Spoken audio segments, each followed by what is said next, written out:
Union Aerospace Corporation is the largest corporate entity in existence. Originally focused on weapon and defense contracts, new ventures have expanded into biological research, space exploration, and other scientific endeavors.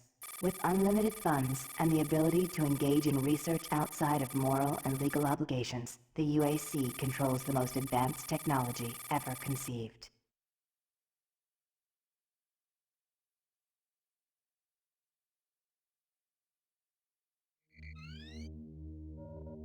Incoming transport detected.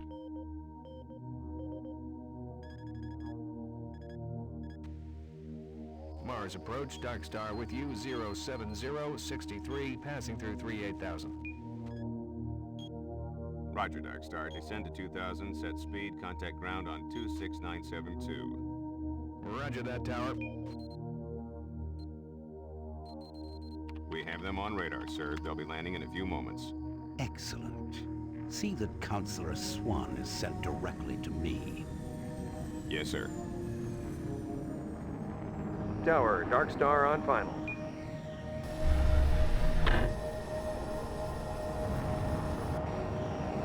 We've got you, Dark Star. You are set for lockdown. Welcome back.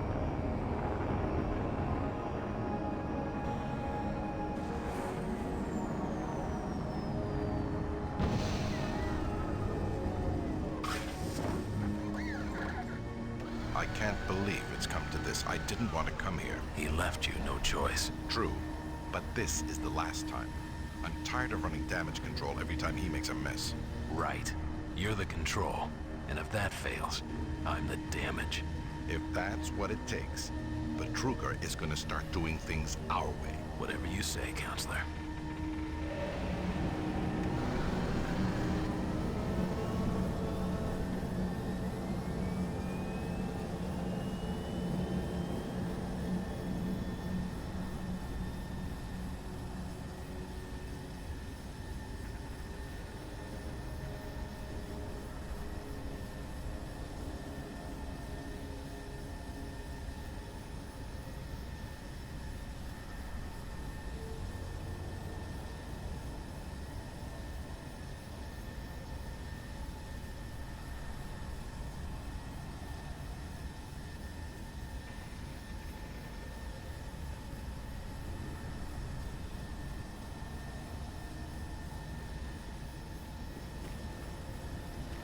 Welcome to Mars.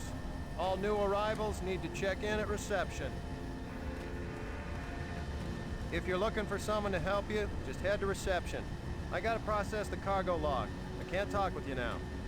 Welcome to Mars City, Union Aerospace's premier research facility. To expedite your processing, please proceed directly to reception. You should too. If you're staying here, watch your back. You should be careful. It's not safe here. Trust no one. If you're staying here, watch your back. You should be careful. It's not safe here. Trust no one. Welcome to Mars, Marine. I'm gonna need you to step on one of those red squares on the floor for a bioscan. This'll only take a second. Okay, let me get this started. You're gonna need to hold still. Moving around only makes the test take longer. All right, bioscan looks good. You're cleared for entry.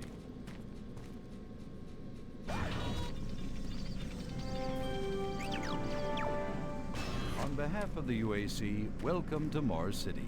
This facility serves as the central hub for all scientific research, Attention, archaeological Director study, Banks, and please military report to operations. Central Administration. Goal number one at the UAC is the safety and well-being of all employees. Welcome to Mars. First time?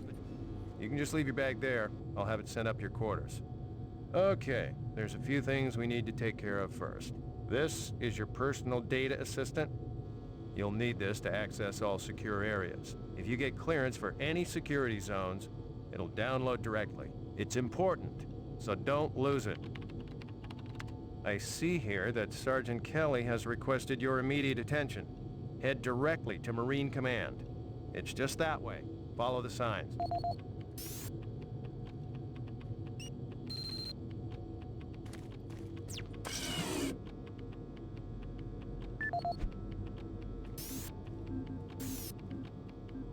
Welcome to Mars, Marine. This briefing is designed to acquaint you with a few of the standard operating procedures here on the Mars post. First and foremost, chain of command.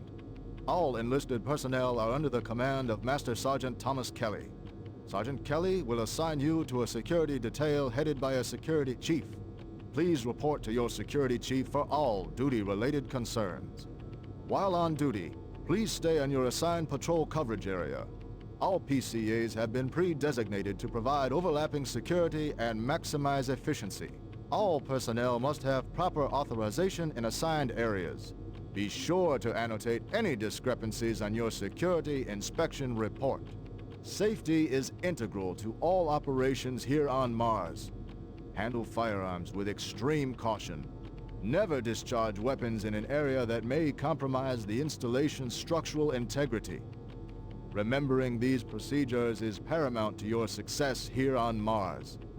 Keep in mind that you represent the greatest fighting force in the galaxy, and your actions are a reflection on the Corps.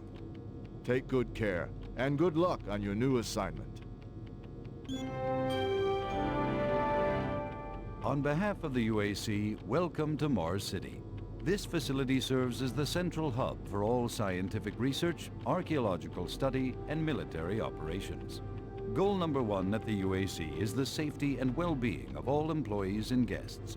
To help achieve this goal, we ask you to follow all UAC corporate procedures at all times. This includes restricting your movement to areas for which you have clearance. Always remain alert and aware of what you and others are doing. If you notice anything out of the ordinary, or just have a simple question, find the nearest UAC security guard. They are here to help, no matter how large or small the problem is. Our station on Mars provides a perfect blend of work habitats, recreational facilities, and social support structures. This ensures our goal of providing a true home-away-from-home experience for everyone. Keep this in mind as you help us pursue our groundbreaking research that is destined to transform the daily lives of everyone here and throughout the solar system. If you need more detailed assistance, please see your Human Resources Manager. If you are a guest, you may bring up any issue with your appointed UAC liaison. Thank you, and have a nice day. You better move along. It looks like you've got some important things to do. Mars City is a smoke-free facility. Please smoke only in designated Haven't seen you areas. before. You must be with that new detachment coming to check on us. I'm here because there seems to be some very serious problems. Oh, really? Do I need to remind you of the groundbreaking work that we're doing here? No, but I've been authorized by the board to look at everything. The board authorized you? The board doesn't know the first thing about science. All they want is something to make them more money, some product. Don't worry, they'll get their product. After how many accidents? Tell me, Dr. Betruger, why are so many workers spooked, complaining, requesting transfers off Mars? They simply can't handle life here. They're exhausted and overworked. If I had a larger, more competent staff and bigger budget, even these few accidents could have been avoided. I'm afraid you'll get nothing more until my report is filed with the board. I will need full access, Dr. Betruger, Delta included. I won't have any difficulties doing that, will I? Only if you get lost, Swan. Just stay out of my way. Amazing things will happen here soon. You just wait. Let's go.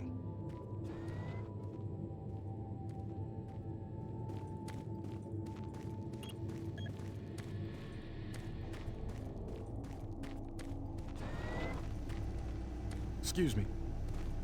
I don't think I've seen you before. You must be a replacement for one of the guys we lost. Try not to let this place get in your head. Just stay focused on your job, and you'll be back on Earth before you know it. Not a lot to do around here, but watch your back. Yeah, I saw those suits arrive too. Weird. The UAC must be worried about something. I hear there's been more accidents in Delta. Accidents? That's good. Is that what they're calling them now? So, tell me, just what the hell is happening over there? Beats me, man. Look, all I do is repair the converters when they blow, okay? That's it. Fine. But what's overloading them so much? I mean, how much damn power do they need? I wouldn't ask them if I was you, man. I heard Travis started poking around and he got transferred fast. Didn't even see him leave. Hell, no one saw him go. Was here 1 minute, on the next. Lucky bastard. Marine Command is right around the corner. Why don't you I'm go really bother trying to get someone this there? fixed quickly, so, do you mind? Attention, Dr. Braddock.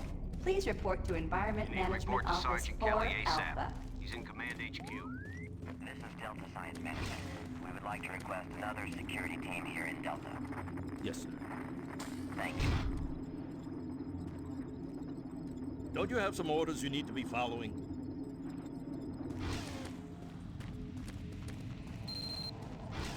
Took your sweet time, Marine? Now, here's the situation. Another member of the science team's gone missing. Since you're the ranking FNG, you get to find him. I want you to check out the old decommissioned comm facility. We heard he might be heading that way. The only way there is through the service passage under Mars City. I've programmed this sentry to guide you to the maintenance elevator. Hope you follow the sentry better than you've followed orders so far. Pick up some gear at the security checkpoint at the bottom of the elevator. Oh, and when you find him, just bring him back. Do not hurt him. Now move out.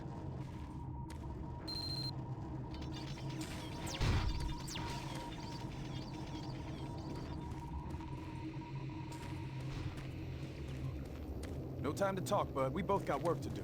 Didn't you hear, Sarge? He gave you a mission. Move out, Marine.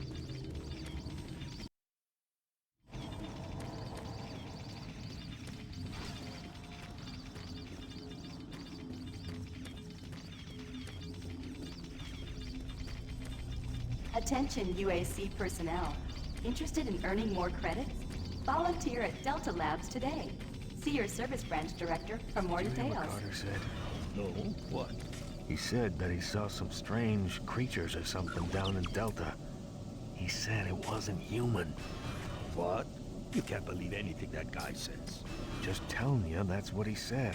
I don't know if it's true. Another reason I can't wait to get out of here. If you can fix this, you can stay and help. But otherwise, get going. I'd love to talk, but I'm really busy.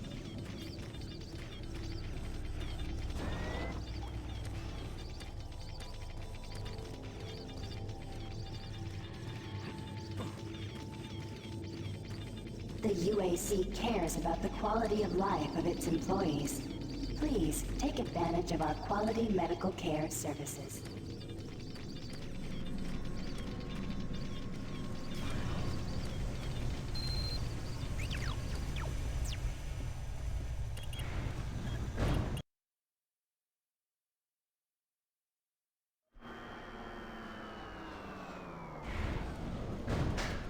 Welcome to the dungeon, Marine.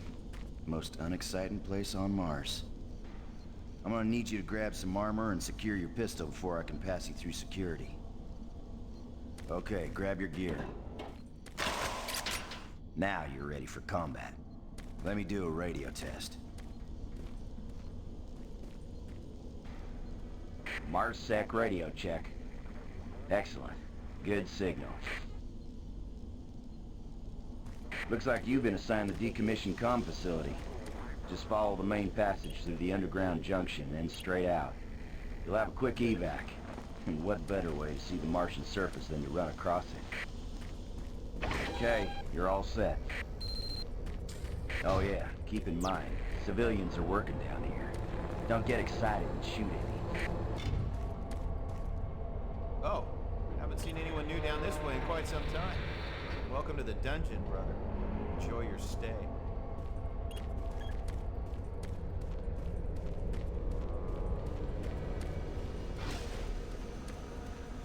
Hey!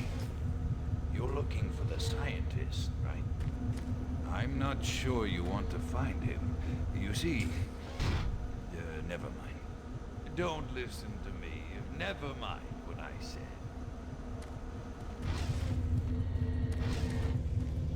Listen, Scotty. I've done this a million times. It's not that hard. Why don't you crawl your fat ass down here and do it yourself? Because I'm getting paid to make sure you do it. Just finish the coupling so we can continue. Buddy, don't know if I can really help you with anything. I'm kind of busy here.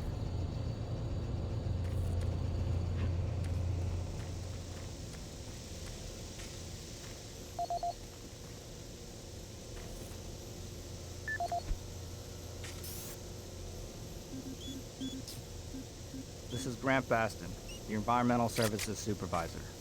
The date is October 19th. I've been hearing an alarming number of reports on some, unexplainable things. Being on another planet and working underground has always been a little spooky, so we always have the occasional report of strange things. But what is worrying me is the fact that the number of these reports are up by a lot. People are truly frightened. The rumors we're hearing about experiments from the Delta Complex are not helping. The power fluctuations aren't helping at all either. Having the lights flicker constantly and losing power for several minutes at a time is scaring everyone down here. I'm doing my best to keep people in track, but we're continually short-handed. Someone's reporting in sick almost every day. I'll keep my director apprised of the situation, and will continue to log reports as I get them.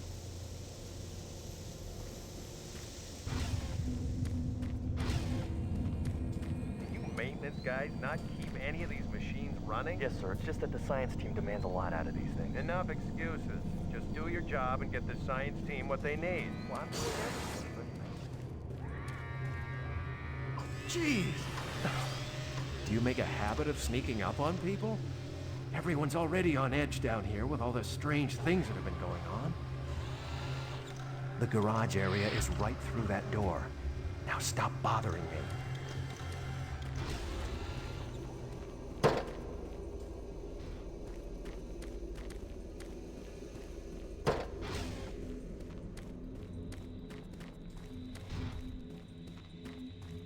Hey, you're that new guy headed for the old comm center, right? You better hustle up, pal. This passage doesn't go all the way there. You'll have a quick walk outside to the center's airlock. Hey, don't sweat it. Your suit's got plenty of oxygen. Well, what the hell are you waiting for, Marine?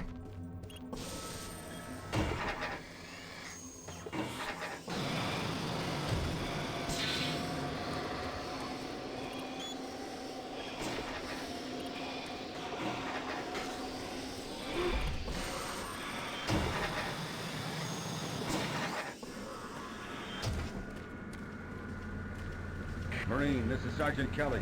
You need to double time it down there. Search your assigned area and haul your ass back to Mars City. Out.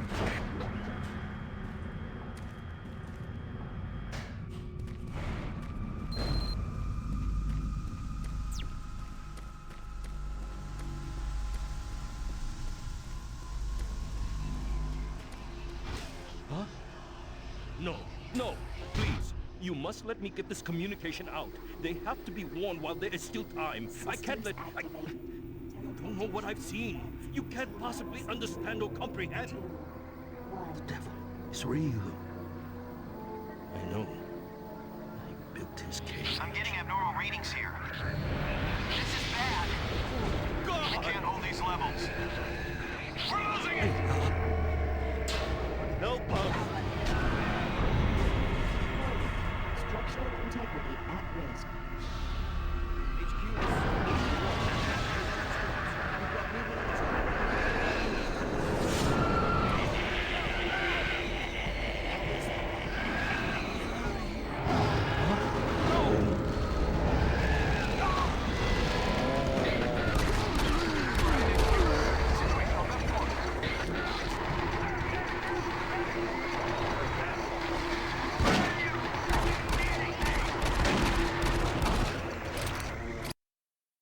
All units, this is Sergeant Kelly. We're under attack by an unknown enemy force. Fall back to Marine HQ to regroup.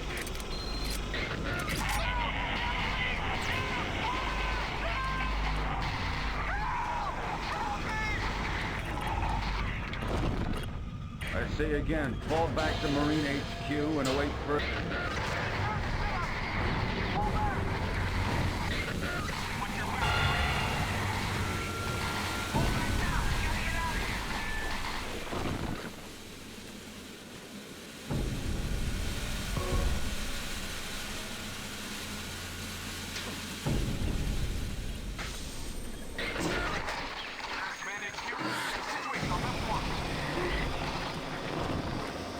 Squad leaders, give sit reps. Over. Command HQ, HQ, this is Bravo Team. We've got one Marine down, 2 wounded. Command HQ, this is Fire Team 4. We are pinned down in Alpha Labs. Command HQ, this is Fire Team 2.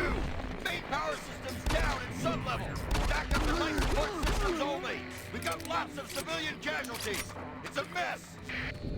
Command HQ, attempting to secure the area.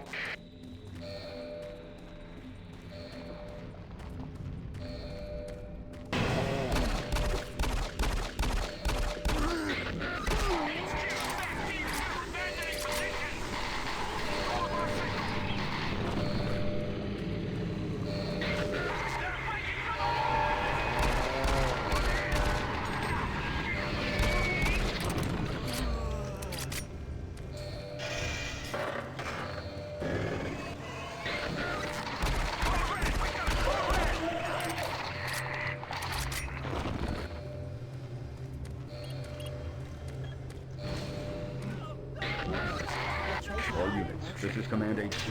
Report directly to Marine Headquarters and await further orders.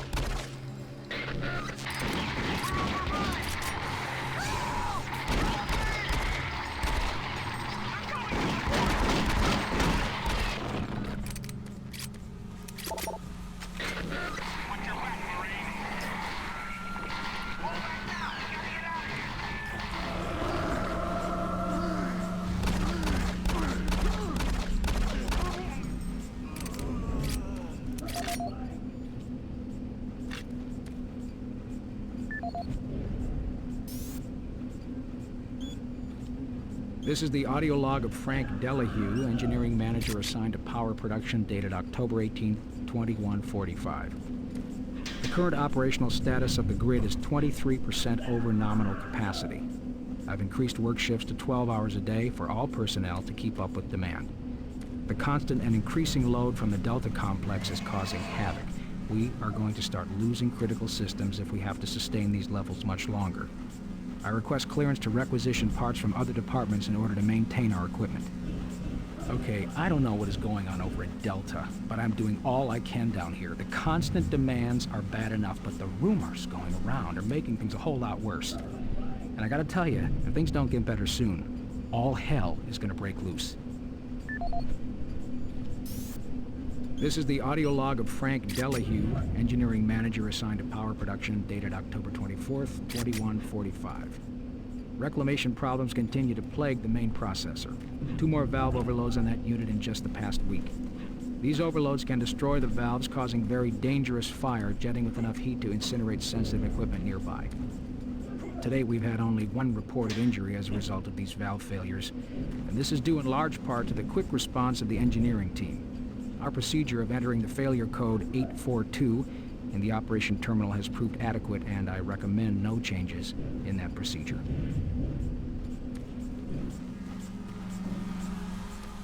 Help! Someone please! Help! Oh, thank you. I'm getting out of here. Command HQ, situation on level 1.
All units, this is Sergeant Kelly.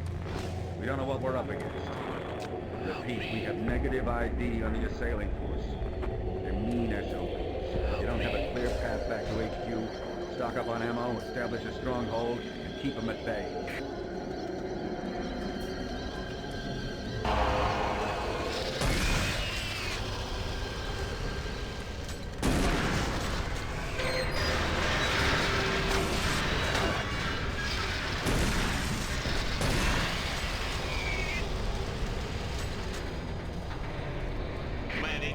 Bravo team, we've got one man down and several wounded. We are incoming and need medical on station stat.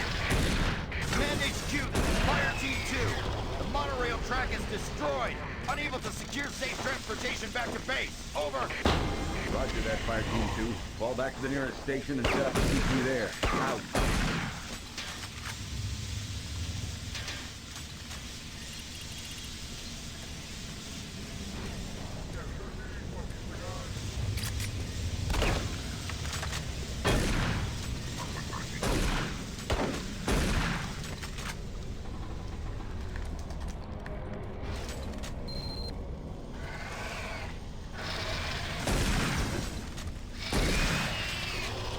All units, this is Sergeant Kelly. Fall back to Marine HQ and await further orders.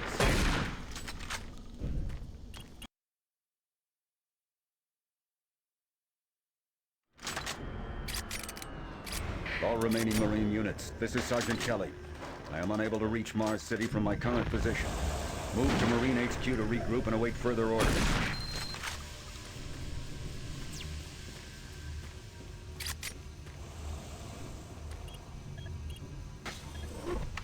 Hey, you! Up here, quickly!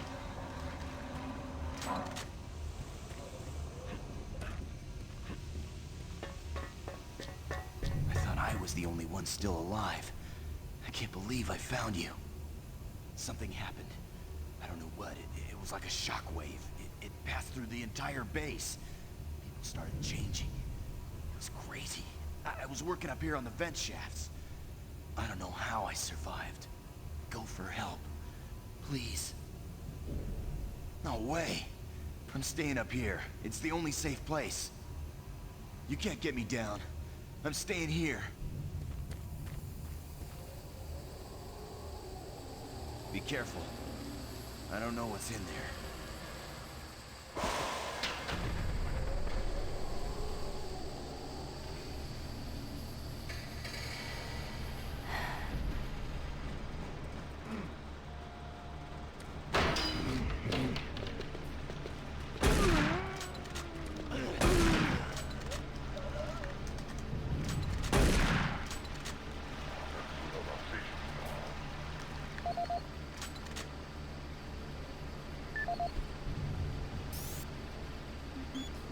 This is Mark Stanton, Manifest Controller currently stationed at Mars City.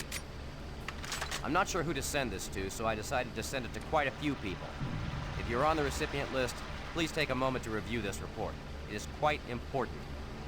I'm very concerned over the shipping procedures out here. I am the Manifest Controller, and as such, I need to be informed of everything coming in and out of Mars City. Someone here is subverting my position and preventing me from getting data on things being shipped.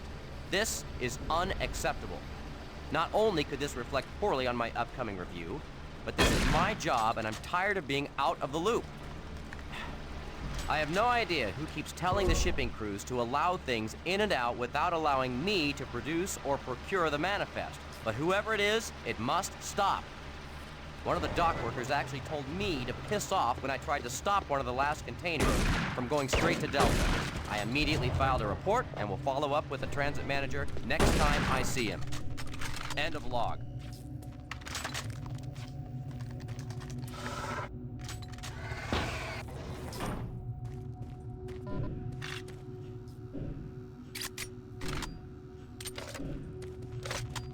Command HQ, this is Specialist Wilson. My team is gone. They're all dead.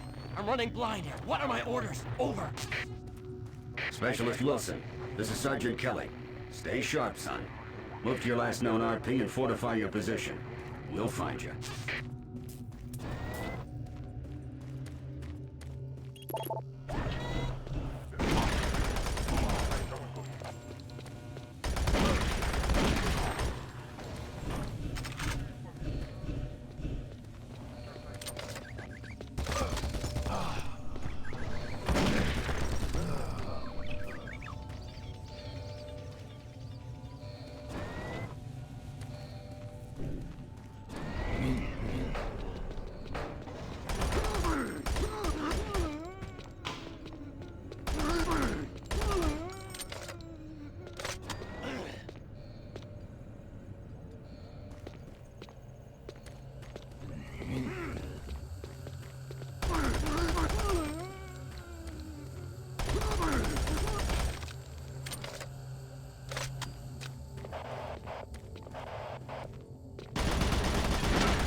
Audio log for Dr. Casian, currently stationed at Mars City. I have just left the weekly status meeting here in Medical. The most prominent topic was the vast number of psychological issues we are seeing as of late. The number of reports indicates that 10% of the overall base personnel have shown symptoms. As many people will not come in for this type of thing, the number of affected personnel could truly be in the 30 to 40% range. It has even manifested itself here in Medical. We have several nurses and a couple of good doctors out for related reasons. I'm going to formally request 2 additional psychiatrists on the next shuttle from Earth. The 2 we have are being overworked, and the content of their sessions with patients is starting to affect them as well. Dr. Casian out. Dr. Mark Casian. At 1547, patient Jonathan Wills was admitted after complaining of insomnia and nausea. According to the nurse, Mr. Wills was calm and exhibited no signs of disorder when he was brought to exam room 5. However, by the time I reached him at 10 after 4, his personality had changed dramatically. When I entered the room, Mr. Wills lunged at me with a scalpel he apparently stole from a supply drawer. With the assistance of an orderly, we managed to subdue and sedate him without injury. Mr. Wills was heavily medicated and could not be diagnosed, but in the 20 minutes he was left unattended, he managed to carve 3 symbols in his arm and cut his own tongue into 2 halves. I can only guess at the cause of his problems. I hope that additional psychiatrists arrive soon. In the meantime, in response to this assault, all medical supplies and armaments will be locked in a secure hospital cabinet with the code 347. Dr. Casian out.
Audio report on troop morale.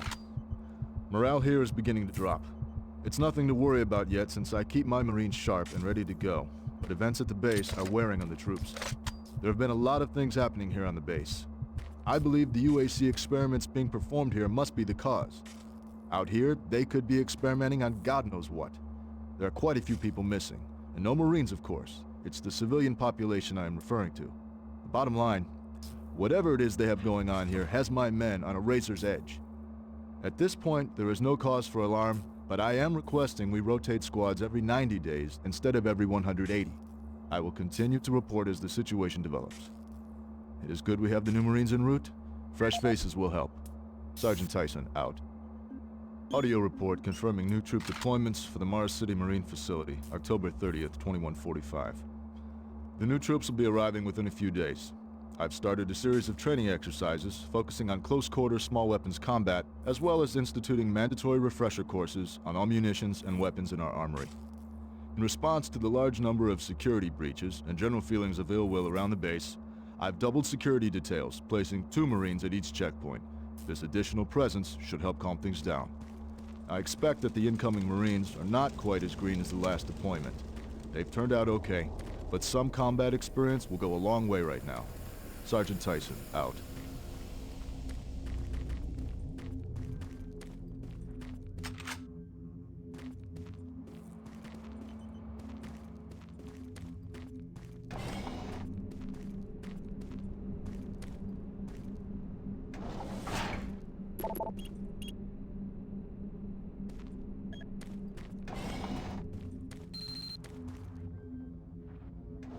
Connection established. Marine. I can't believe you're still alive. I'm unable to return to Mars City. All passages out of the Delta complex have been blocked. I'm setting up a command post here. I can monitor status reports of the entire base from Delta Central Authority and communicate with other Marine teams. It's your mission to link up with Bravo Team and get that transmission sent. Head toward Alpha Labs. It's the fastest way to find them. I'll update your PDA security clearance from here. Good job, and good luck, Marine.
Marine, if you run across any operational sentry bots, use them.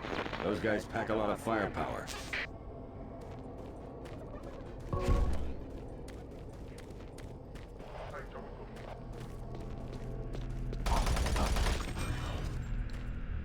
The UAC is here to help you.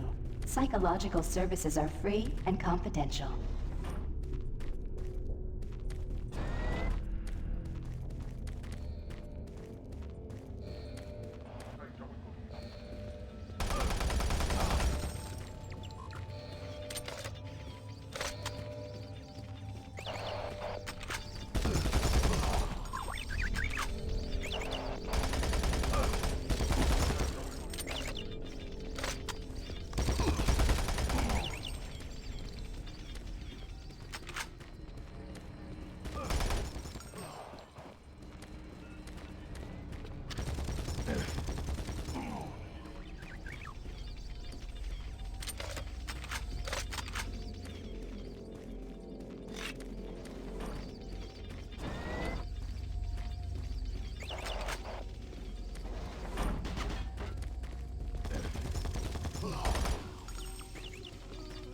Marine, you gotta get to Bravo Team quickly.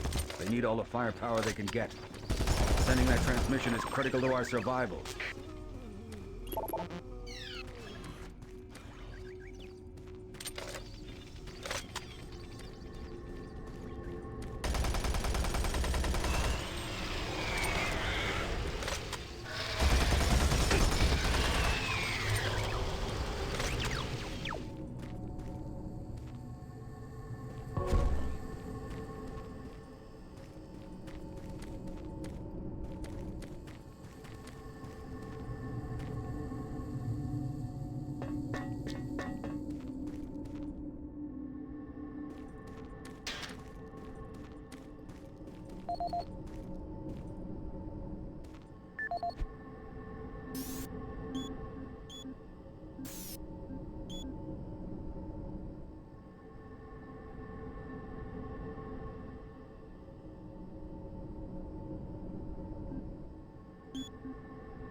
No, I understand everything. I'm telling you now, Doctor, the UAC is taking over this operation. Operation? Is that what you're calling it? The situation is out of control. It's not out of control, Swan. You are. I'll manage this, and you and your flunky will be taking control of nothing. Do you understand? Yes, Betruger. I think I do understand. Okay, plan B.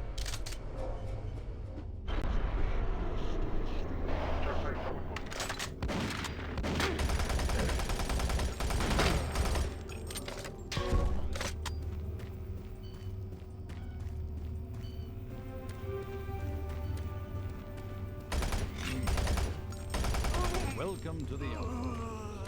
Formerly designated Phase 1.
Welcome to the Alpha Labs. Formerly designated Phase 1 by the Union Aerospace Off-World Research Division, the Alpha Labs began construction on October 29, 2095, and became fully operational July 17, 2130. Originally created as the prime science and research facility, Alpha Labs are responsible for the development of leading-edge technology such as the elemental phase deconstructor, hydrocon, and molecular fuel storage compressor, all presently being utilized right here in the Alpha Labs. These endeavors have allowed for much-needed expansion into the UAC's current leading research facility, Delta Labs, where Union Aerospace is opening all new opportunities in research and development. With continued investment and hard work, the Union Aerospace Corporation strives for excellence and is committed to building a better tomorrow.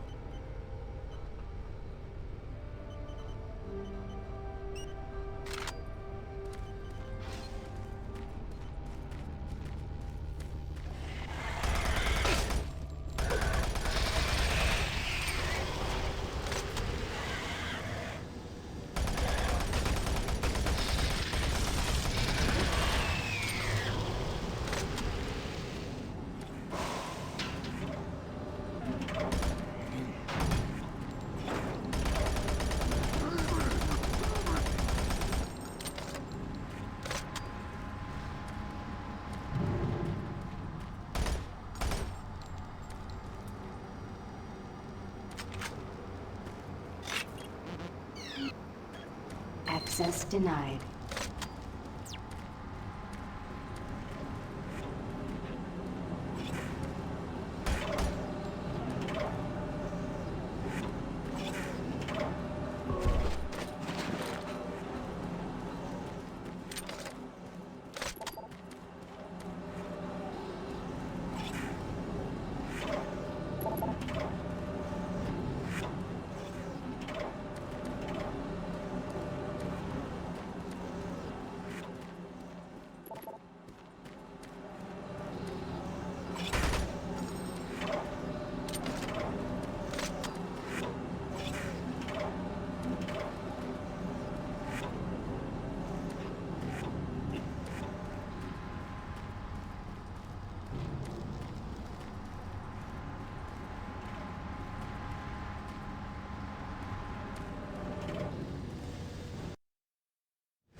Bravo team reports there's some sort of unidentified growth taking over parts of the base. I don't know what it is, but it can't be good. Stay sharp.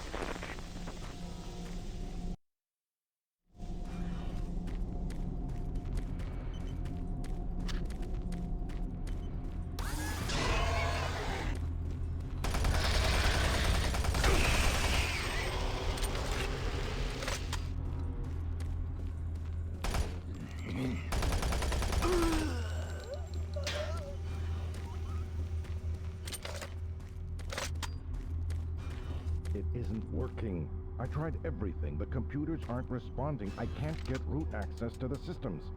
We can't do it here. We'll have to access the system somewhere else. All right, let's go.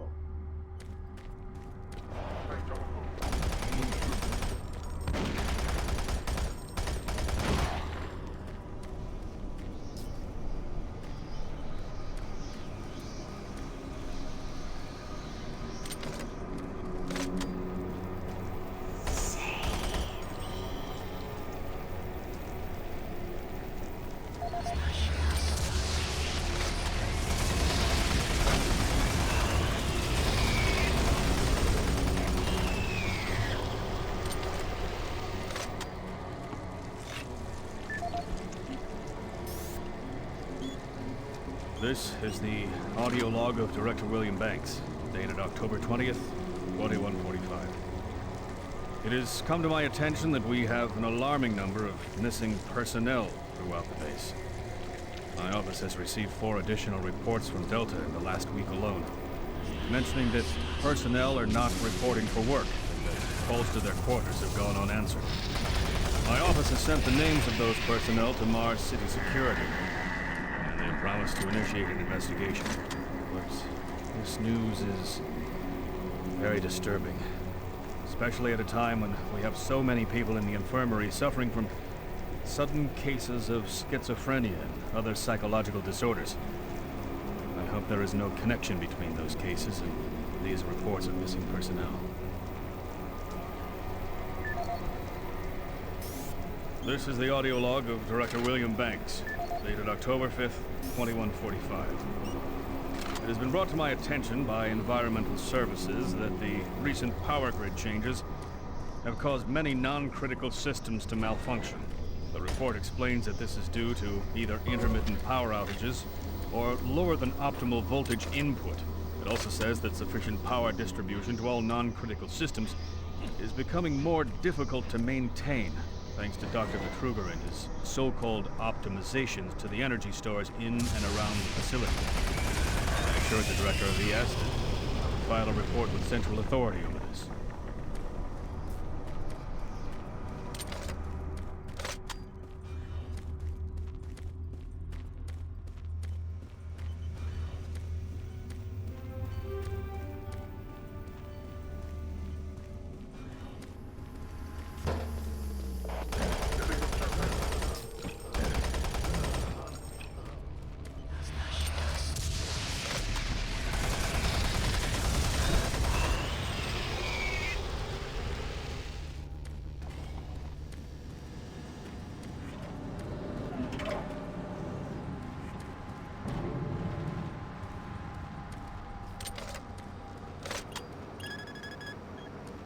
Access granted.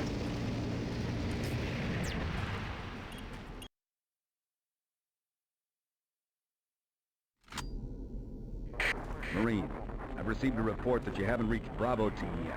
You need to pick up the pace. Can't wait for you. Reaching the communication facility quickly is imperative.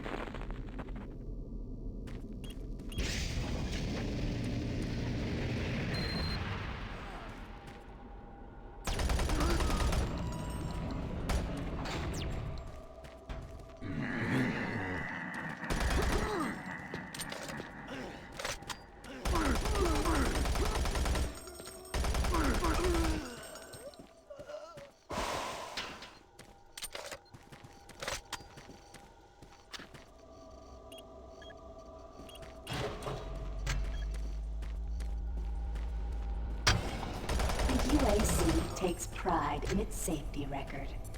Please follow UAC procedures.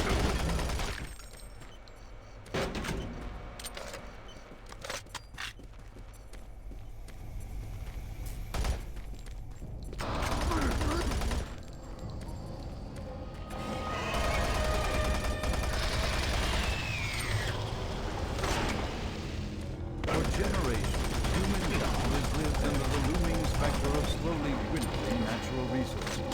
Our new ventures on planets like Mars have only intensified our need to find fresh sources for metals, petrochemicals, food, water, and even air.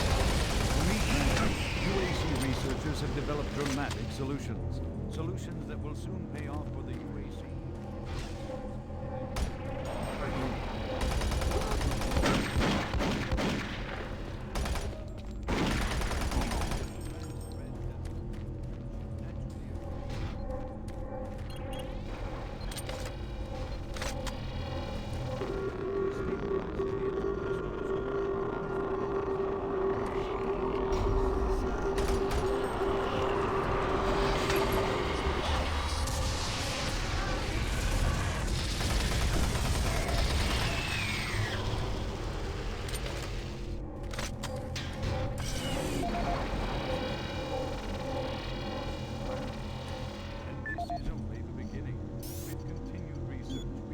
Audio log for Kyle Berger, research supervisor for the EPD project.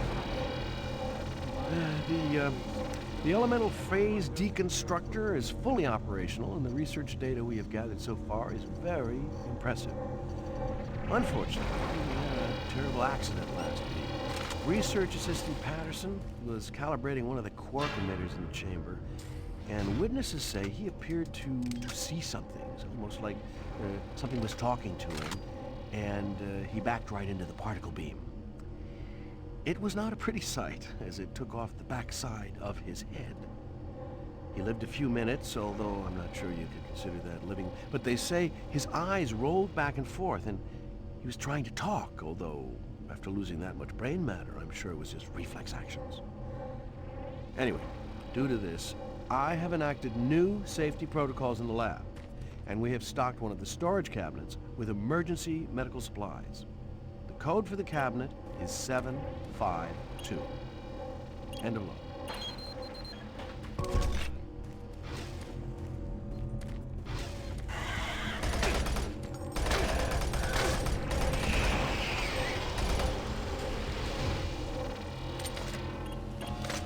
Warning.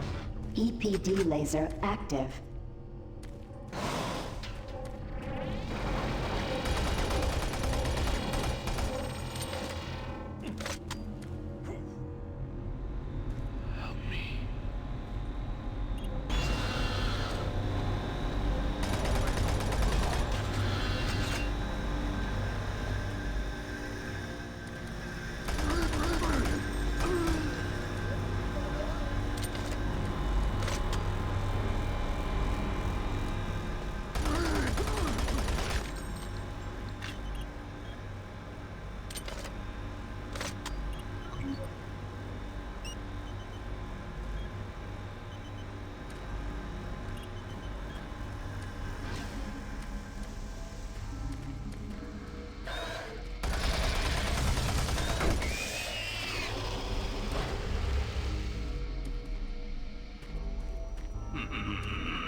Gas leak stopped. Fire extinguished.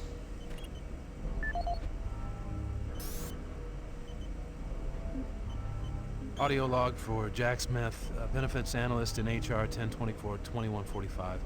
I just went through another batch of accident reports from the science team.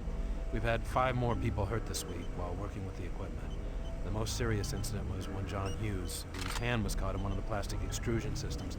He was performing maintenance on it and states that he unplugged it and had the safety key in his pocket. It managed to activate without an apparent power source and shredded his arm up to the elbow before someone got him out. It's been reported that the machine is still running and we can't shut it down. The cost on that incident alone is enough to raise the red flag, but this is just one in a pile. We're going to overrun our budget on benefits payout this quarter. And while it's not my department, I have to assume that the new equipment budget is going to be blown out as well because, according to these reports, the equipment's breaking down on a daily basis. Please mark this for review at corporate. End of log.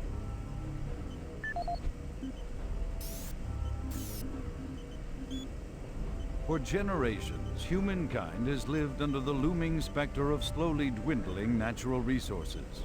Our new ventures on planets like Mars have only intensified our need to find fresh sources for metals, petrochemicals, food, water, and even air.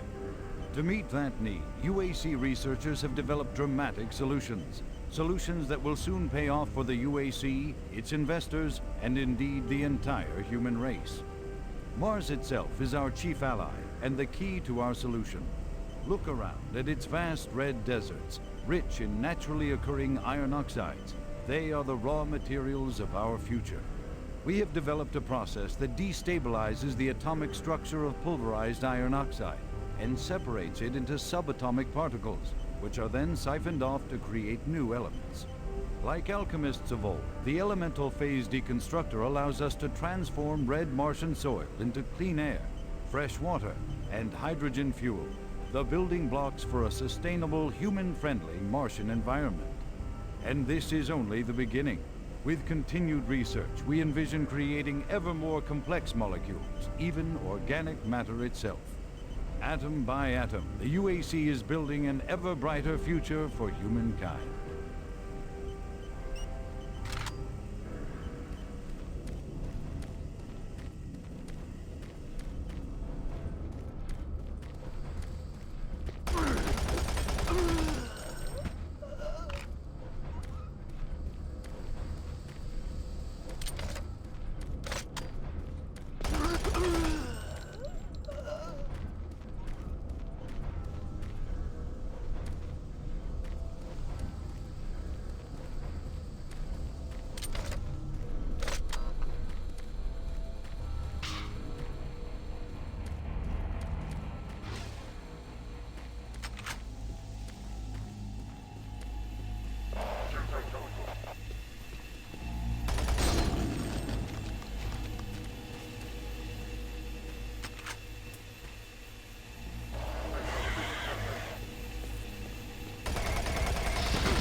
Safer worlds for everyone. For centuries, people on Earth have waged war over two things vital to human existence: fuel and water. As part of its ongoing commitment to create safer worlds for everyone, the UAC recently unveiled its development of the Hydrocon. Though still in its prototype stages, the Hydrocon will, in one dramatic move, forever end all shortages of water and fuel. By splitting iron oxide molecules, the Hydrocon produces oxygen and hydrogen cheaply and safely without the need for large amounts of electricity. The hydrogen is then used for hydrogen fuel, a substance so versatile and clean that it can be used in everything from home appliances to today's most demanding rocket engines. A side benefit of producing this fuel is an endless supply of pure, spring-like water that is more refined than any earthbound spring. We envision a world where technologies such as the Hydrocon can be used to end drought and civil strife in impoverished nations where water or fuel have ever been in short supply. While always at the forefront of scientific research and development, Union Aerospace hopes that the creation of the Hydrocon will continue to make safer worlds for everyone.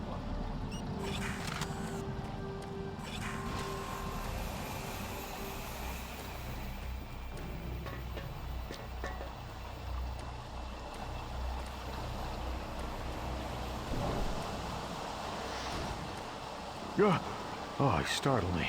Man, am I ever glad to see you. I thought I was all alone. It's been freaking spooky lately. The Hydrocon's blown a few circuits and is unstable.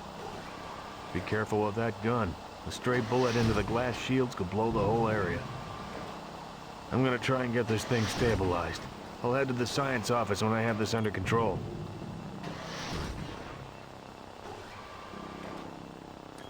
If I don't get the Hydrocon operating within acceptable levels, it could blow. I need to stay here and see if I can get this thing running safely.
Safer worlds for everyone.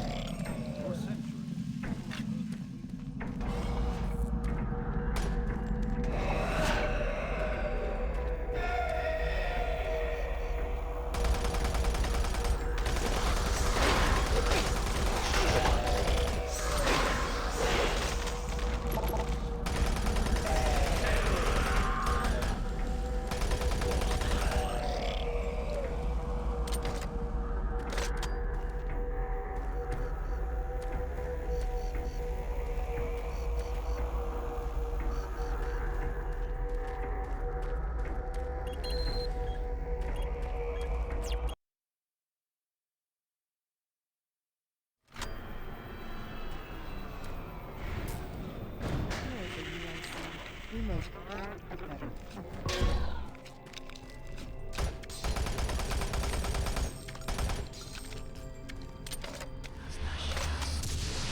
Hello, is this reaching anyone?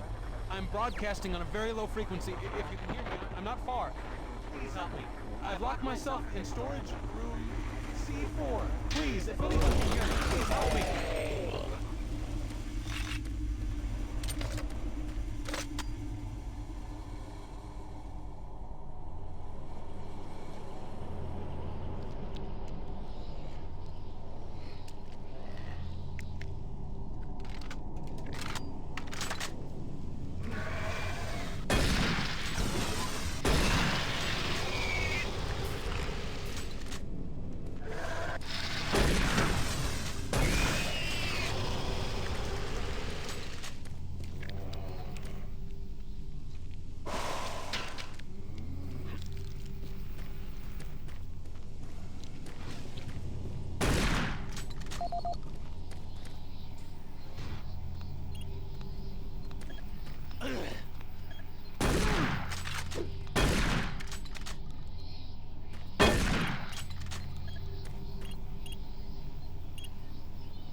Audio report regarding the disrespectful treatment of new research staff, September 14th, 2145. As you know, I have gone to considerable effort to recruit my staff researchers for Alpha Labs. Finding team members with the qualifications, let alone the willingness to come to Mars, has not been a trivial task. You know this already. But it is necessary that I emphasize why their complaints must be taken seriously. We won't be able to keep our people or recruit new researchers if the harassment continues. No, harassment is exactly the right word. I'm routinely getting reports of UAC security asking inappropriate questions and submitting my staff to unnecessary background checks. I must insist that we be allowed to keep our personal lives private and be left to complete our assignments without further delays. If there is some kind of security threat, I suggest that UAC security look more deeply into their own staff. This is Andrew Chin, end.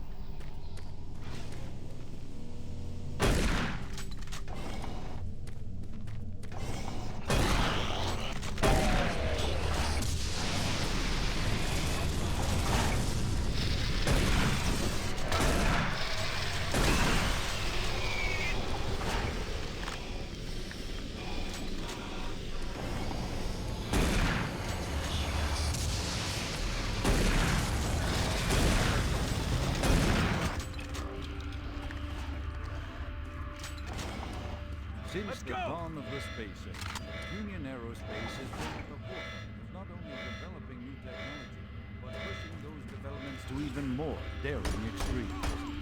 With an abundance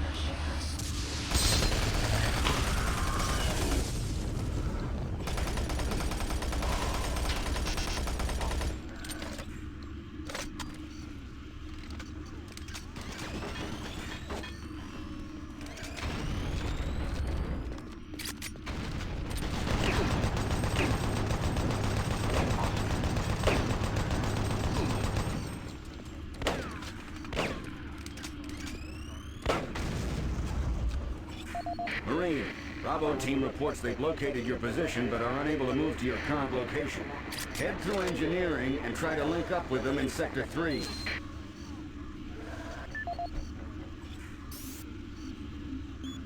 Audio log for Walter Connors.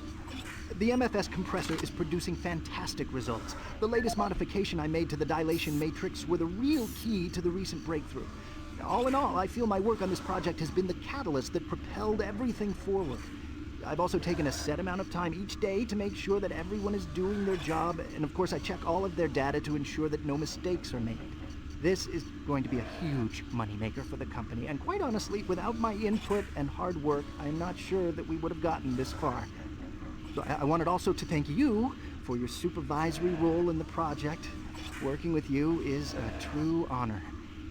Just remember me in the end of the year reports, as I'm certain I deserve a promotion.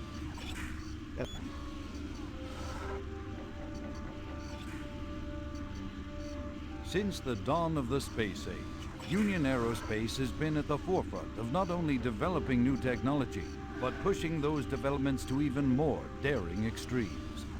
With an abundant production of hydrogen fuel, thanks to the Hydrocon, the specialist teams asked the big question. Can we devise a way to store and deliver that fuel to make the dream of deep space research a reality? The answer has been a resounding yes. Under the direction of Dr. Malcolm Betruger, key UAC scientists have made startling new discoveries in the fields of quantum physics. And with them, they have been able to use the actual space between electrons and protons in a molecule as a storage medium for fuel in our interplanetary antimatter drives. Now, fuel that would once take up half the payload of an interplanetary ship only occupies a fraction of that space. You are looking at the Molecular Fuel Storage Compactor. The MFS compressor is yet another UAC marvel that brings the dream of reaching and colonizing the most distant planets closer to a reality. The UAC has long made safer worlds for everyone, and now they will bring those worlds even closer than you could ever imagine.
Don't shoot. I can help you. The lights are all out. I'll lead you through here if you can get me off this base. We can't stop. We've got to keep moving.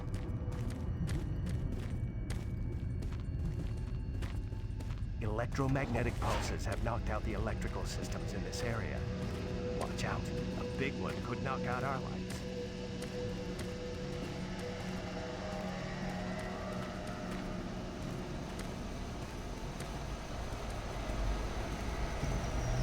There's one.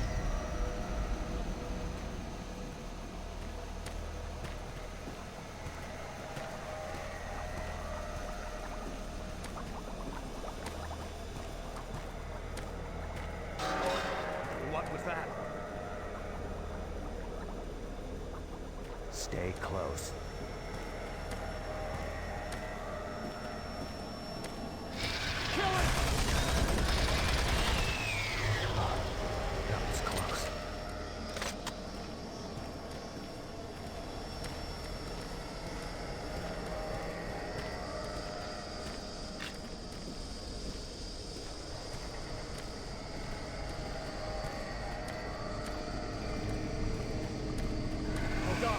Don't let it get me!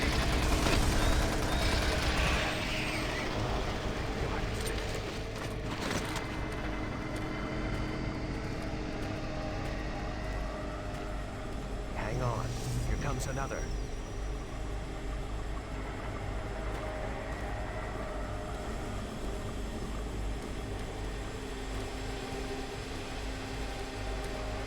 Kill it!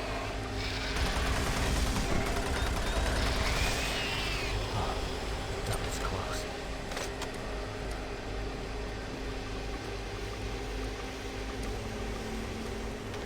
Oh God, don't let it get me! Thank God it's dead.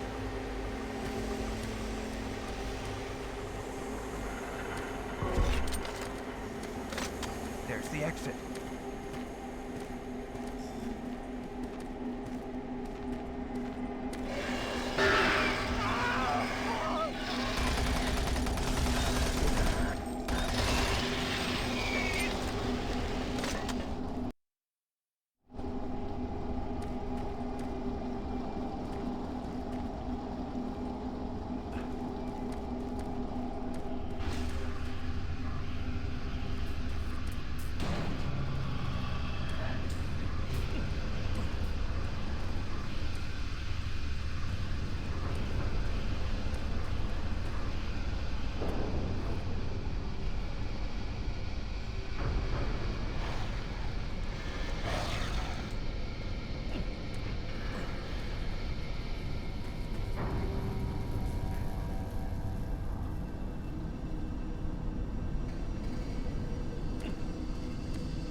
This is Operations Coordinator Mark Lamia, dated November 1st, 2145.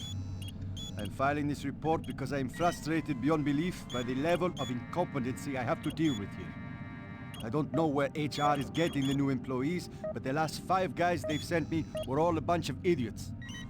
They can't get any of their work done on time. I constantly have to keep an eye on them. They work slow, they don't follow any of the standard operating procedures, and they can't even remember basic things that I tell them. For example, I changed the cabinet door codes here to 1, 2, 3 because I thought that was easy enough to remember, but they still forgot it. I don't understand why HR can't get me better people. I'm requesting full authority to hire and fire my own employees. It's the only way I can run my department smoothly. End of log. Toxic gas levels decreased 50%.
Toxic gas is cleared.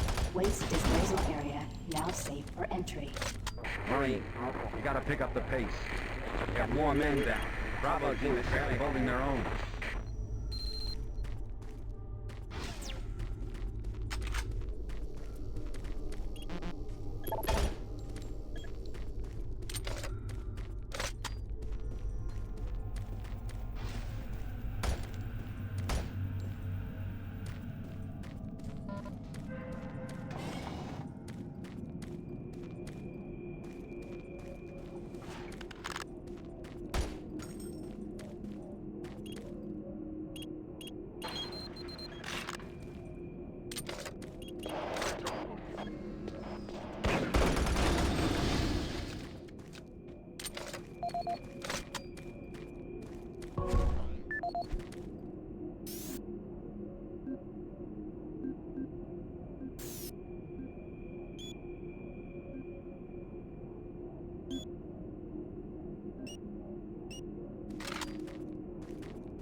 able to locate your position.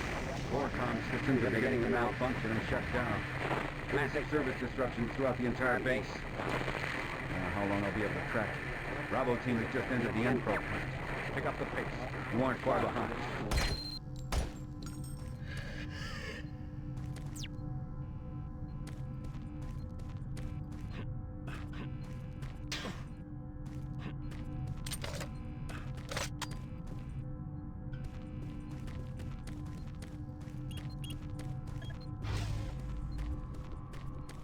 Hey you! Can you help me? I'm trapped in here. Release the door locks and get me out! Thank you.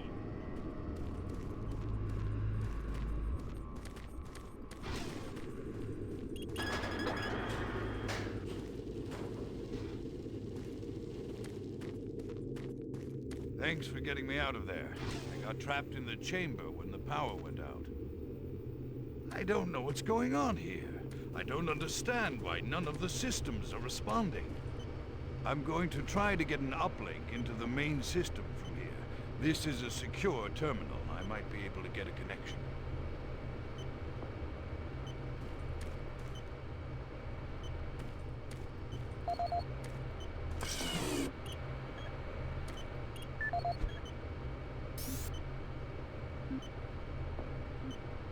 Security log number 3072 for Delta Security Chief Michael Abrams, November 15th, 2145. I've just come from the Armament Division where I was issued one of the new BFG 9000 series weapons. Well, they weren't kidding about how much lighter it is over previous prototype models. Won't be so bad carrying this one around. Anyhow, for a couple of weeks now, many of the security teams have not been following proper reporting procedures.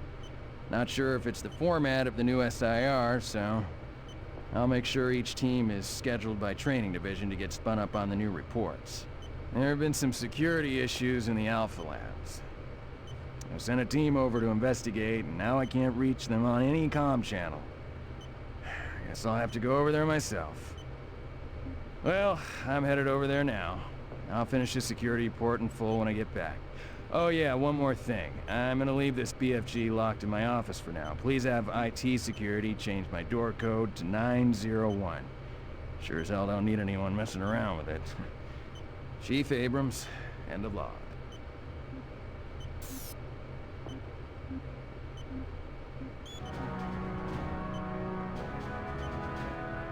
In a quest to provide armies with a well-balanced set of weapons, UAC looked to the past when designing and manufacturing the newest line of Mach 2 chain guns. The retro style and mechanical sturdiness of the chain gun is a must for all hardened combat veterans. Early adapters have nicknamed it SAW. With its armor-piercing 30 caliber bullets, the chain gun is capable of literally cutting opponents in two. Packed with all the punch you need in close combat fighting, the chain gun delivers unparalleled reliability and functionality. Always on the forefront of technology, the UAC is making safer worlds through superior firepower.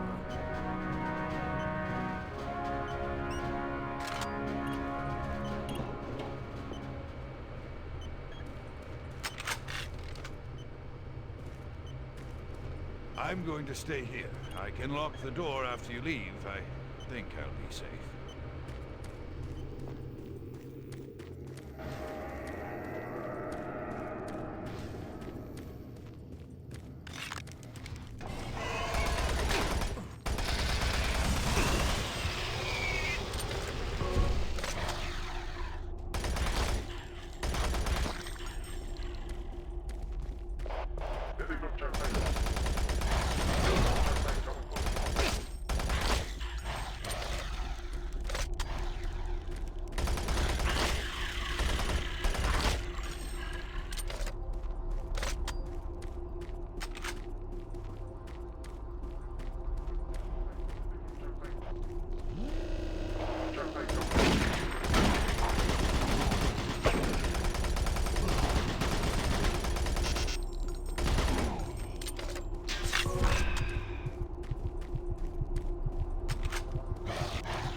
Marine. Base schematics show all passages out of your area blocked. The only way through is by traversing the EFR, mechanical subsystem with 2 possible routes through it. Activating the system will get you a direct route, but it's dangerous.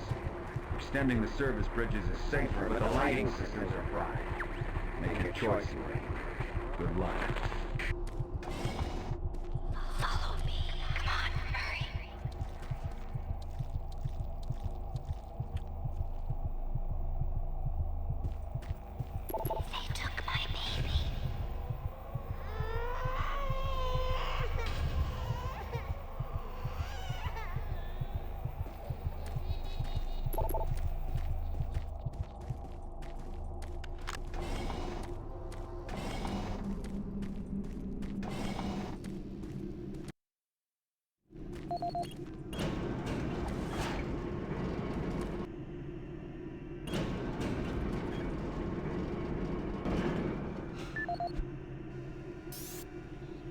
This is the audio log of Plant Manager Henry Nelson, dated October 24th, 2145. I don't know how I should report this, so I'll just talk about what I know and what I need. I've had quite a few employees reporting to me that they've heard strange sounds, like voices talking to them, calling them, even when they were alone. At first, I didn't believe them. The guys down here like to kid around, but they assured me they were serious. I ignored the stories at first, until one day, I heard something too. I was working on one of the lift-up service panels, and I distinctly heard the voice of someone saying, "Over here." I quickly turned to see who was there, but the passage was completely empty. I looked around, but I didn't see another soul. I even checked the work logs, and no one else was working near that area. I don't want to sound crazy here, but my guys and myself are a little spooked, and some of the guys were even talking about ghosts. So, to make everyone, including myself, feel a little more comfortable, I'd like to request that a security team make a thorough check of the EFR area. Thank you. Henry Nelson.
Entry secure. Move in and take positions.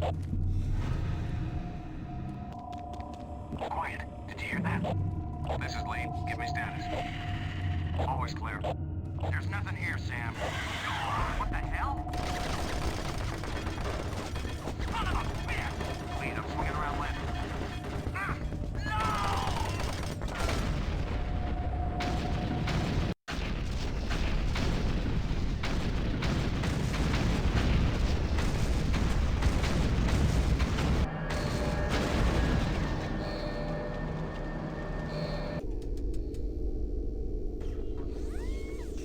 Warning.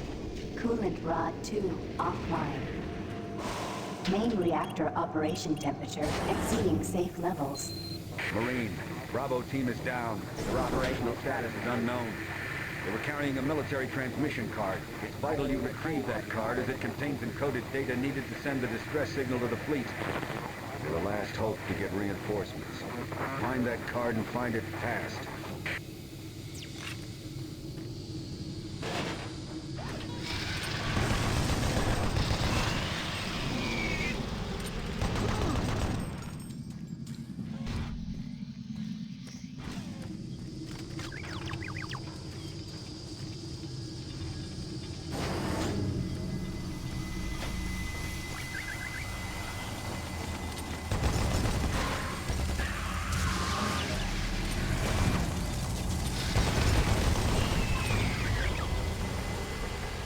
Attention. All personnel evacuate the facility.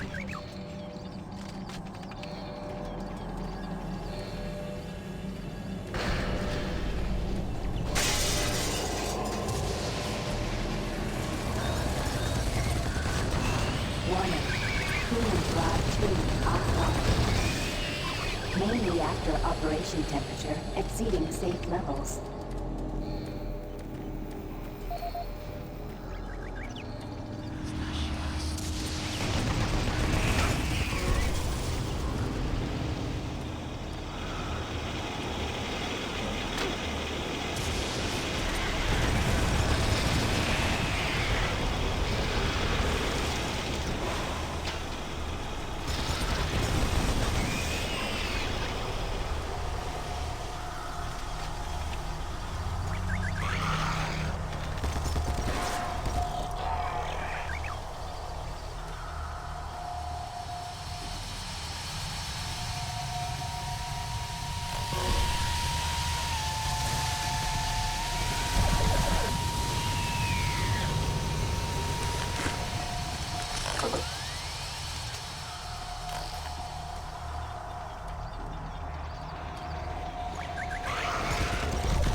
Warning. Coolant rod 2 offline.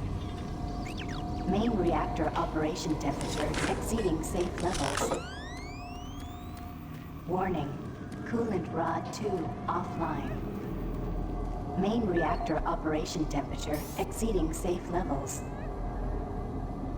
Paul Rad, Chief Technical Officer for the Enpro facility. During my weekly inspection of the coolant system, I discovered yet another safety violation. As I've stated repeatedly, our service manuals must be followed to the letter. Now, this includes changing back filters for the coolant system on schedule and not when maintenance gets around to it. As you know, unclean back filters will create pressure inside the coolant system's release tubes.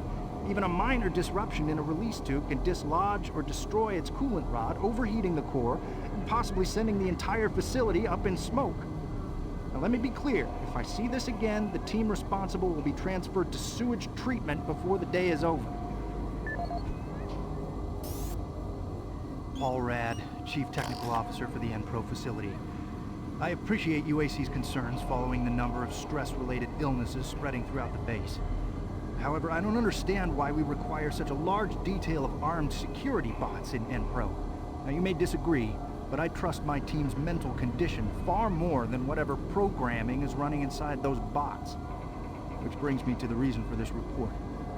Today, one of my best engineers, Patrick Thomas, was nearly shot when a bot refused his clearance. That's right, shot. Luckily, a nearby team from maintenance caught up to it and smashed it with a pipe wrench before it could chase Pat down. Now, it'll be days before he's ready to return to work, and I don't think you'll ever get him close to one of those bots again.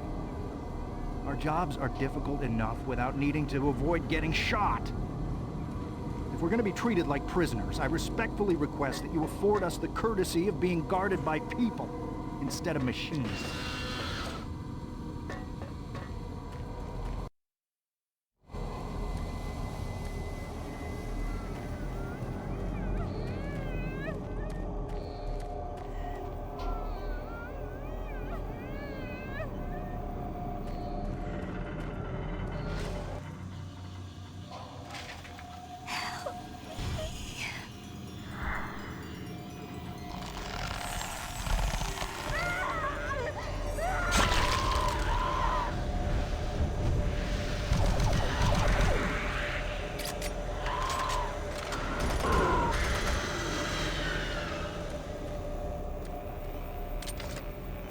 Service bridge now operational.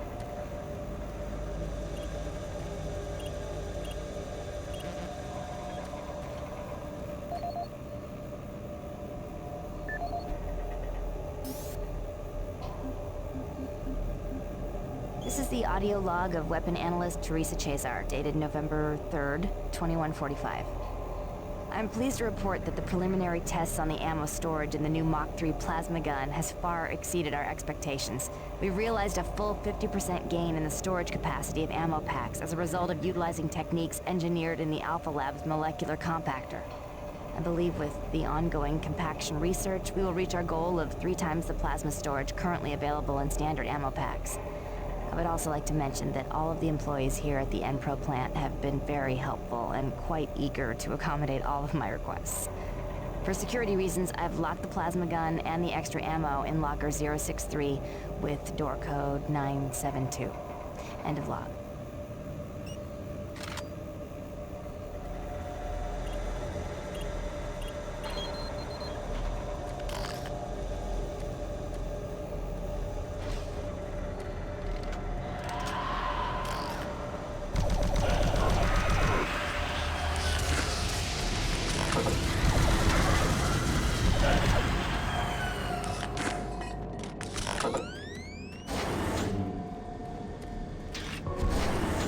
Attention, all personnel evacuate the facility.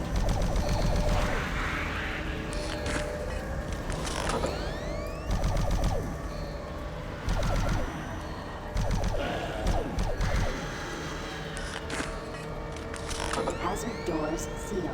Please contact plant management for immediate assistance.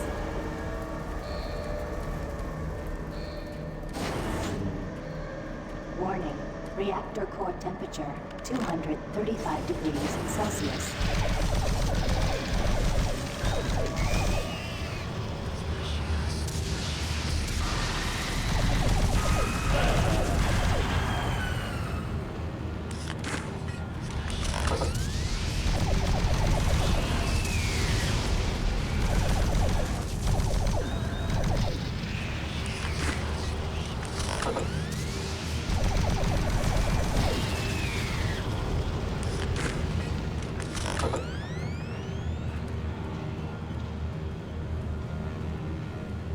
Attention, all personnel evacuate the facility.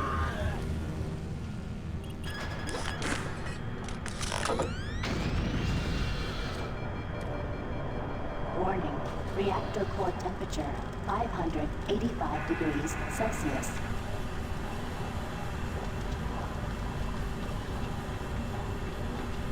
Warning, reactor core temperature beyond acceptable levels. Marines, you gotta find that transmission card. If Swan gets his hands on it, I don't know what he'll do.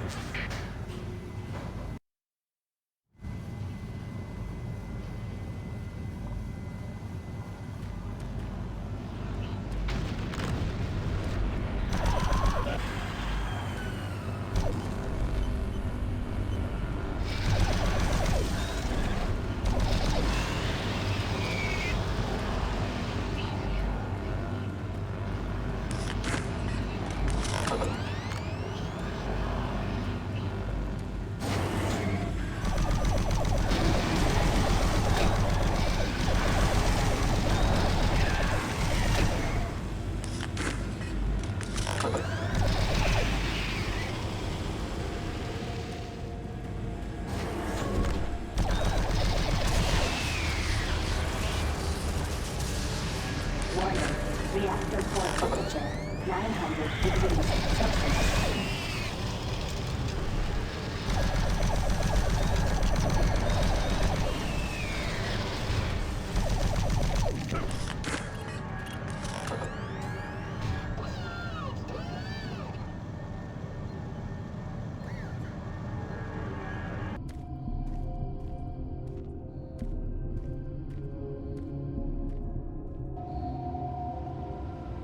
Do you see the card?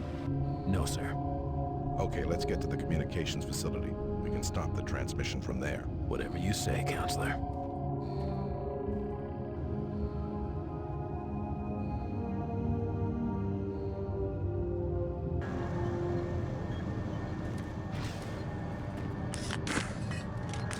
Unit Rod 2 online.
Hazard doors now open.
Steve Hammer, service technician. Since Private Swenson wigged out, shot up that drink machine, then lit himself up with a plasma gun, we've all been a bit nervous.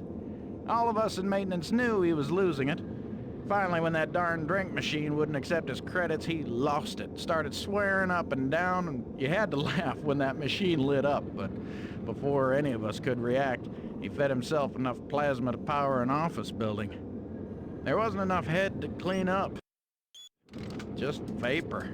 It's a bad thing to happen. Anyway, I know with all the psych problems we've had lately, we need the additional security, but when the guards start going nuts, I don't know, all this extra weapons and ammunition, I mean, do we really need so much firepower laying around? Well, a couple of us decided to lock up all of the unsecured plasma rounds we could find. The code is 734. I think we'll all sleep a bit better tonight knowing it's locked up.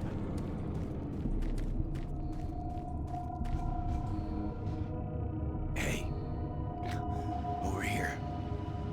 We were hit. I don't know how much farther I can go. Here, take the transmission card. We can't stay here. Isn't safe. We better move.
Get your ass to the communications facility as quickly as possible. You gotta get that message to the fleet.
This is the audio log of Controller James Holliday, dated September 24th, 2145. The recent transport issues from Site 3 have caused the board to call a formal inquiry. We'll study weight limits and suggest better ways to provide protection for Site 3 artifacts. Our equipment... God damn it, these PDAs, does anything work with these? Finish this later.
Service lift called to station.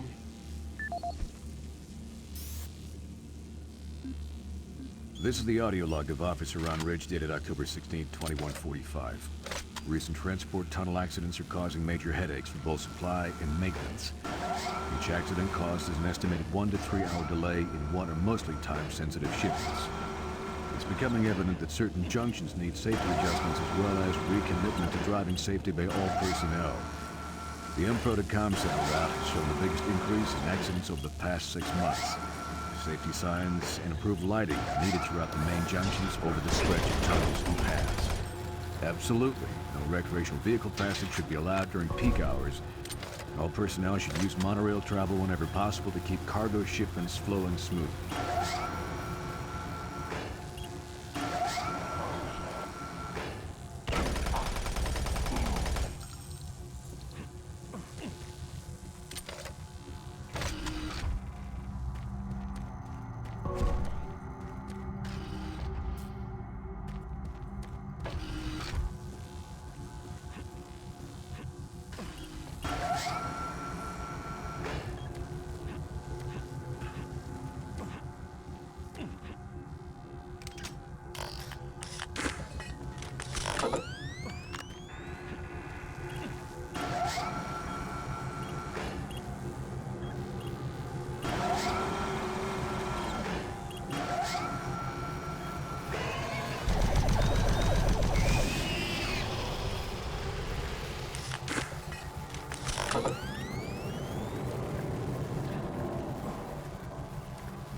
to station.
Maintenance exit now accessible.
Marine, are you at the communications facility yet? You gotta get that message to the fleet now. And watch out for Campbell and Swan. Those UAC suits don't give a damn about what happens to any of us. Now get a move on.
fluctuations in main communications router 48A6. Attempting cancellation reroute.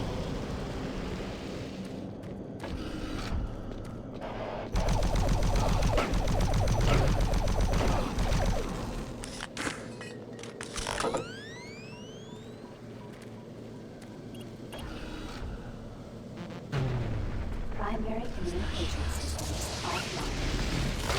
Attempt to configure secondary tower failed.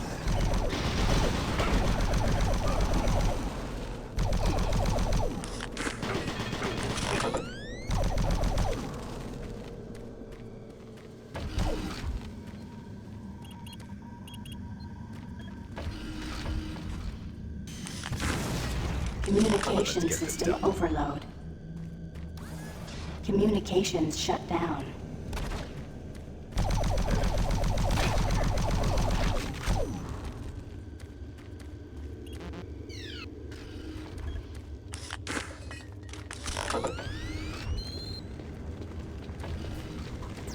Marine, Delta System computers are showing all off-base communication down.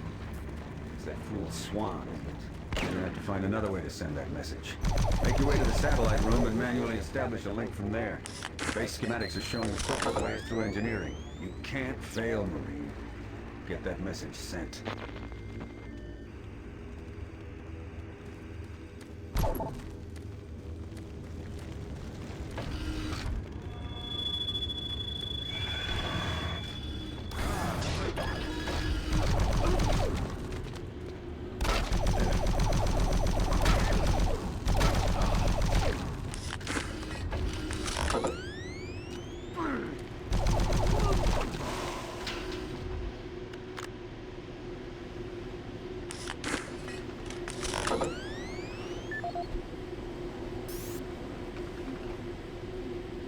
This is the audio log of Technician Seamus, dated October 16th, 2145. Our relatively new remote module replacement procedures are taking some time for maintenance technicians to adjust to. In the long run, it's a much safer, quicker, and easier method. Once a technician receives a call, he simply locates the problem module and gives a replacement command through the remote terminal located in the main comm block. This will initiate the replacement procedure as well as create a repair report, which notifies the repair team of an incoming module. Some minor repairs can be done on-site with normal equipment. I'm hoping the new system will need less and less use once the source of the recent power fluctuations is located and solved. The system is built to handle most other things with its automated recovery systems.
This is the audio log of Officer Ben Wolf, dated October 7th, 2145. Recent unauthorized transmissions have been uncovered in the off-site redundant logs.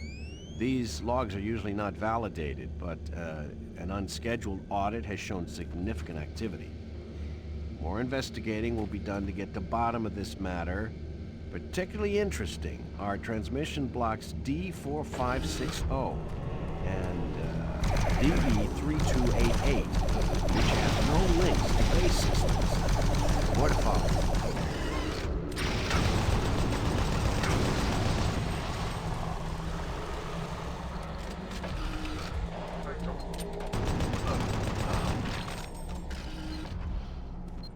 Marine, I believe the source of the invasion was from the main portal here in Delta.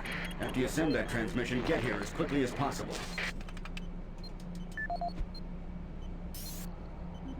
This is the audio log of Officer Ben Wolf, dated October 7th, 2145. Recent unauthorized transmissions have been uncovered in the off-site redundant logs. These logs are usually not validated, but an unscheduled audit has shown significant activity. More investigating will be done to get to the bottom of this matter. Particularly interesting are transmission blocks D4560 and DE3288, which have no links to base systems. More to follow.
Marine, computer system shows Swan and Campbell are still in the area.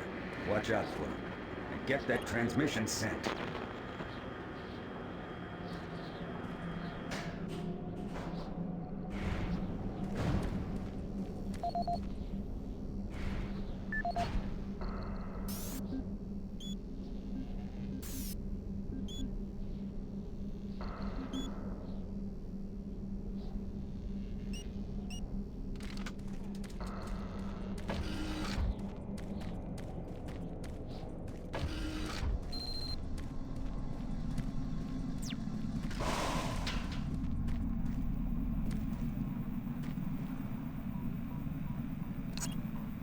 Manual uplink established. Marine, you hear me? Back off from that console. Do not call for reinforcements. We don't know what the hell is going on here, and until we do, this area remains under UAC control. Cancel that transmission. Satellite connection established.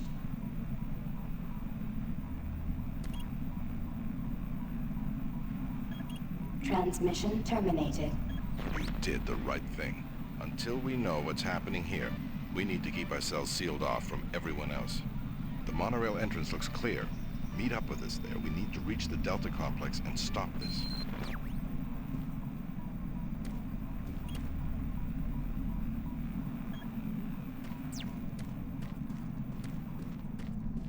Marine, you have just violated a direct order. Get your ass back to that console and send that transmission.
Warning.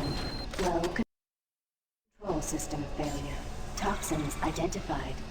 Execute cleanup procedure.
This is the audio log of Nicholas Edgway, member of UAC Mars Hazmat Response Team, dated October 1st, 2145.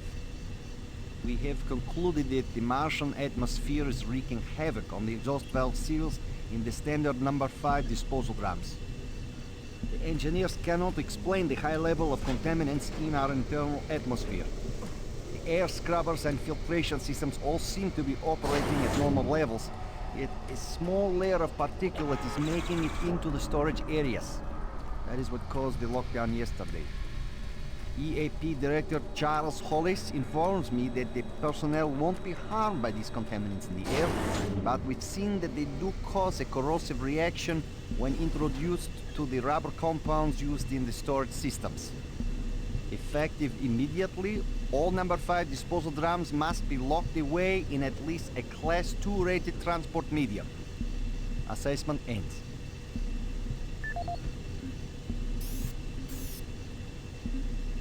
Welcome to the UAC Maintenance Department.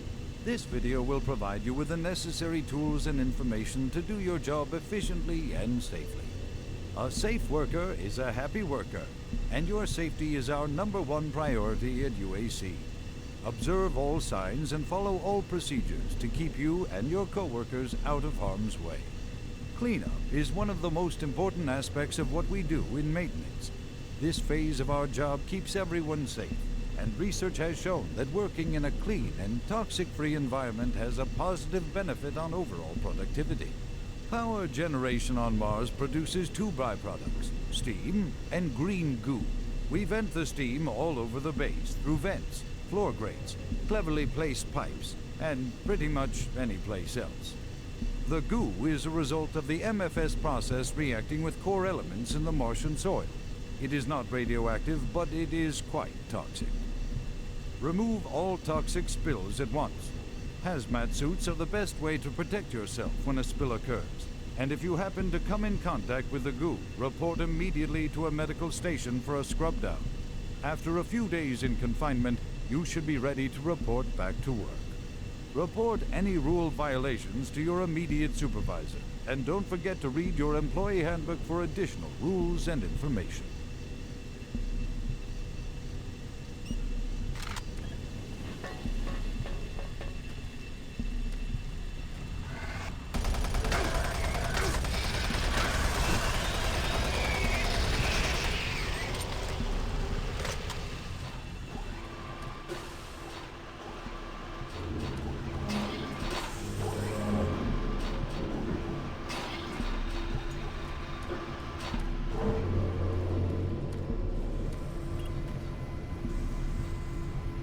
Pump station shut down.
progress, are we?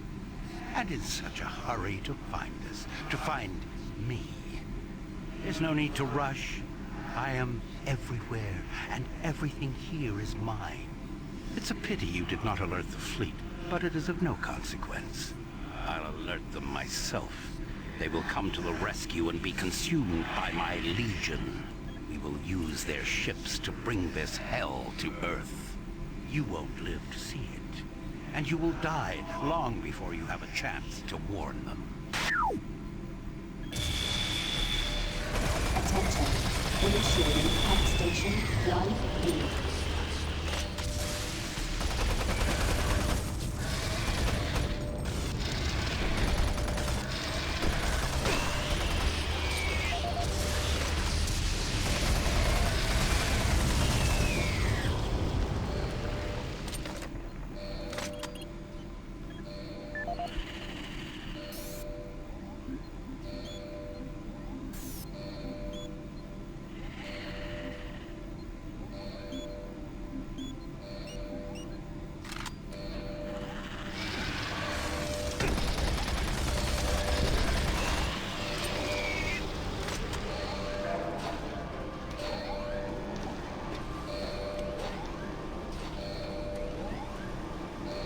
Warning.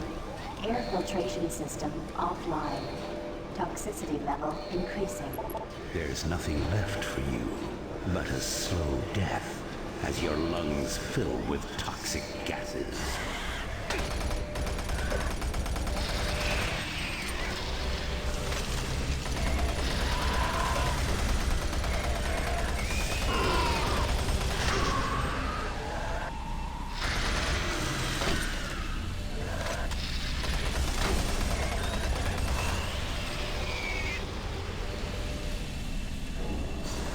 Attention.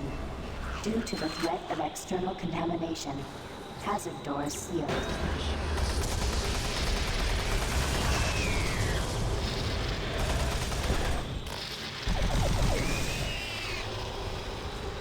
Attention. Due to the threat of external contamination, hazard doors sealed.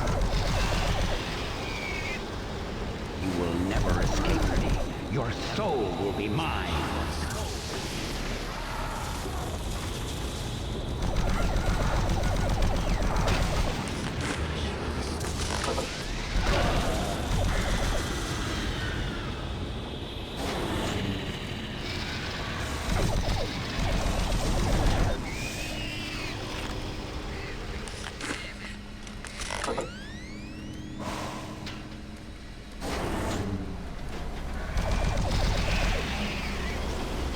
Warning. Danger level yellow. Unsafe toxicity level detected.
Access granted.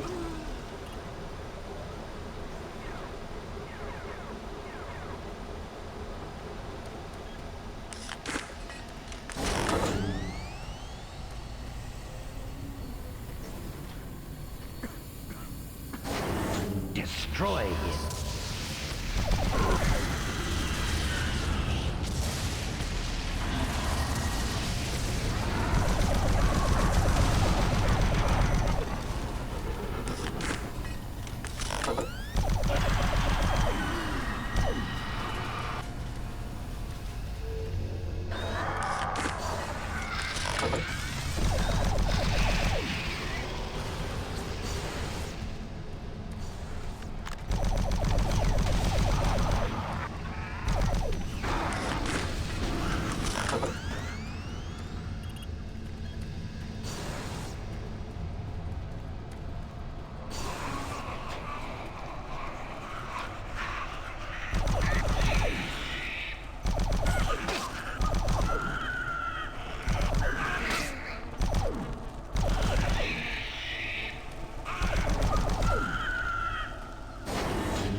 Warning. Danger level orange. Unsafe toxicity level detected. Warning. Danger level orange. Unsafe toxicity level detected.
Death will not be your end. Your soul will burn in hell forever. Warning. Danger level red. Lethal toxicity level detected. Air Scrubber 1 of 3. Air Scrubber 2 of 3 activated. Attention. Air filtration system online. Toxicity level decreasing.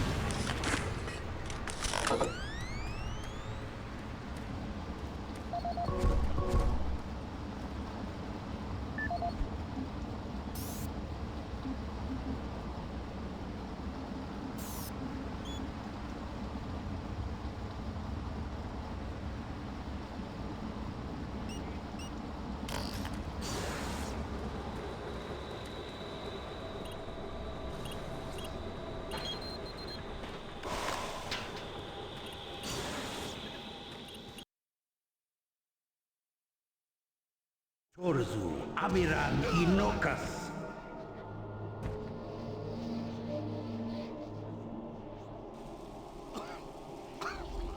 Rise, rise, Quas Mir Yalothan.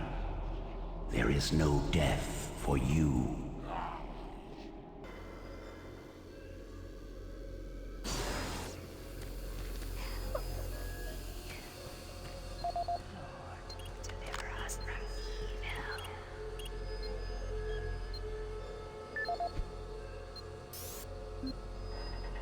This is the audio log of Engineer Sam Harding, dated April 5th, 2145. I have just completed repairs on the magnetic locks and have significantly reprogrammed the pressure sensors on the monorail systems. My fellow engineers and I are confident that the accident of last week will never happen again. The accident should never have happened in the first place. The internal sensors led the computers to believe that there was a vacuum inside the vehicle. Unfortunately, the computer decided that the only way to fix this pressure discrepancy was to open all doors in an attempt to equalize pressure with the outside. I'm going over 15,000 lines of code today and see no reason for this tragic event to have occurred. But somehow, the logs show the discrepancy is clear as day. Honestly, this looks to me like another case of a solid system going to hell in a handbasket. I'm confident that the layers of protection I added to the code today will prevent any such occurrences from happening again.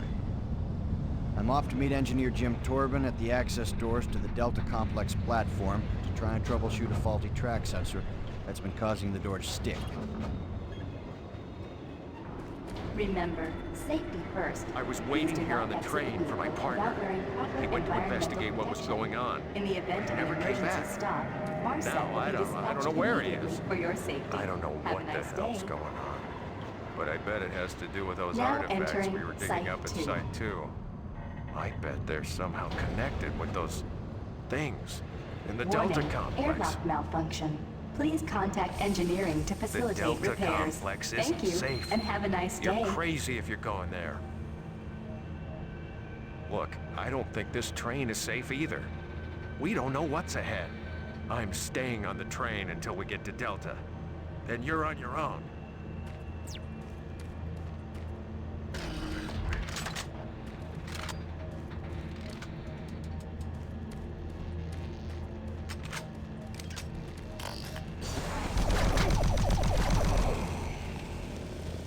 Destroy all who oppose me.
Engineering, please report to Site 2 access ramp. Airlock This malfunction is the audio detected. log of Charles Hollis, EAP Director, dated September 5th, 2145. In order to conserve current life support resources, effective October 1st, 2145, the Council has made a decision that all environment processors be brought offline in the general area of Site 2. Tomorrow, I will be sending out emails to all team leaders asking for an update on their asset relocation program to Site 3. We feel that we have unearthed enough useful material as it pertains to the project from Site 2, and choose to now devote resources in the exploration of Site 3. End log recording.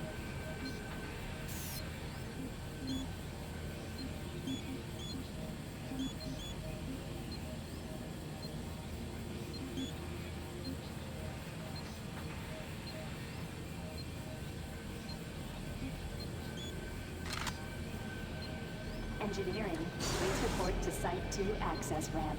Airlock malfunction detected.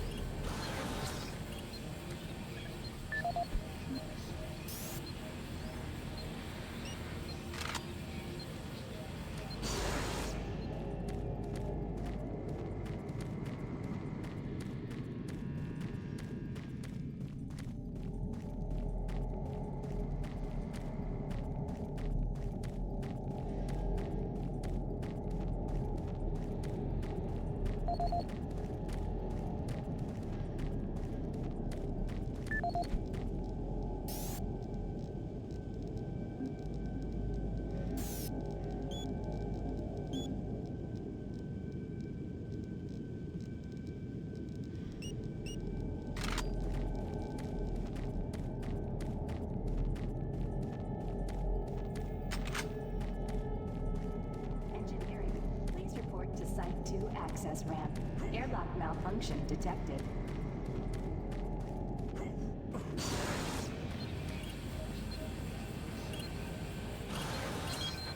Airlock security override enabled.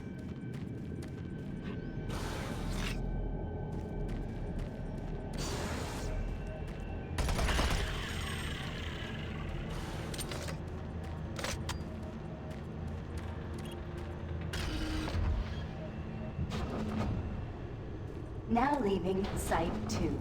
Next stop, Delta Complex.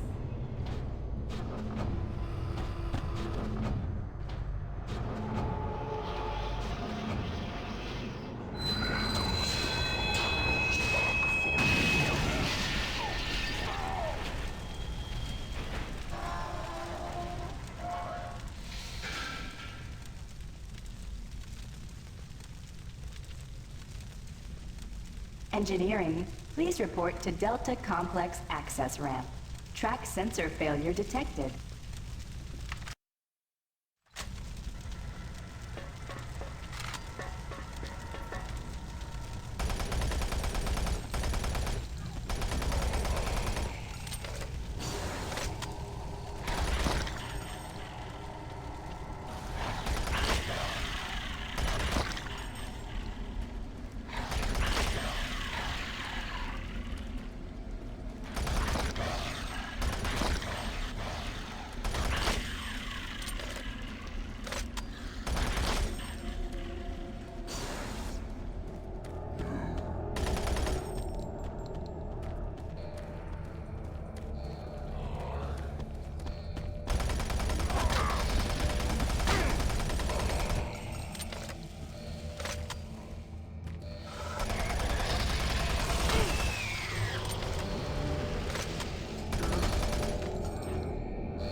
Destroy him.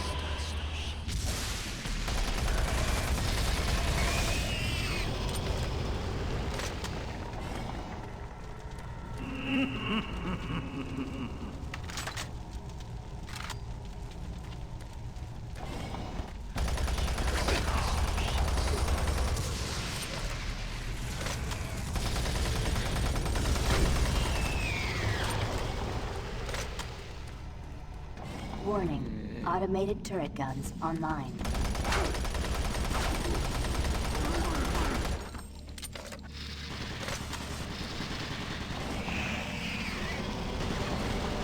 Warning, automated turret guns online.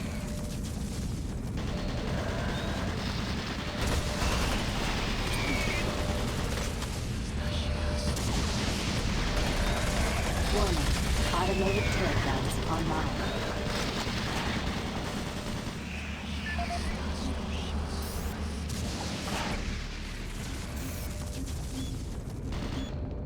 Warning, automated turret guns online.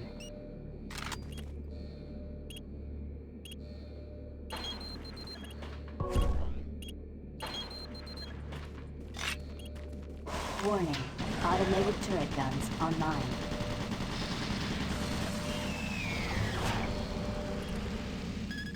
Attention, automated turret guns offline.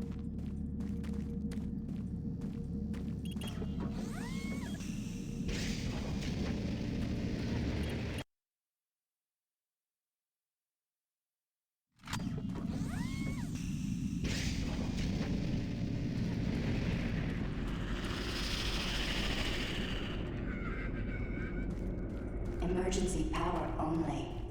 All Delta operations suspended.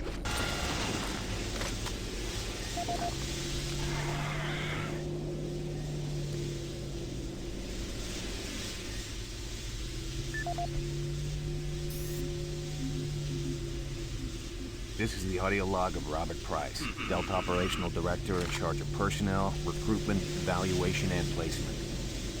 Assignment of engineers to the lower Delta labs has become almost impossible. In 6 months, we've gone from a volunteer surplus to a critical deficiency of qualified personnel willing to accept assignment. Increases in both pay and benefits have done little to help this situation.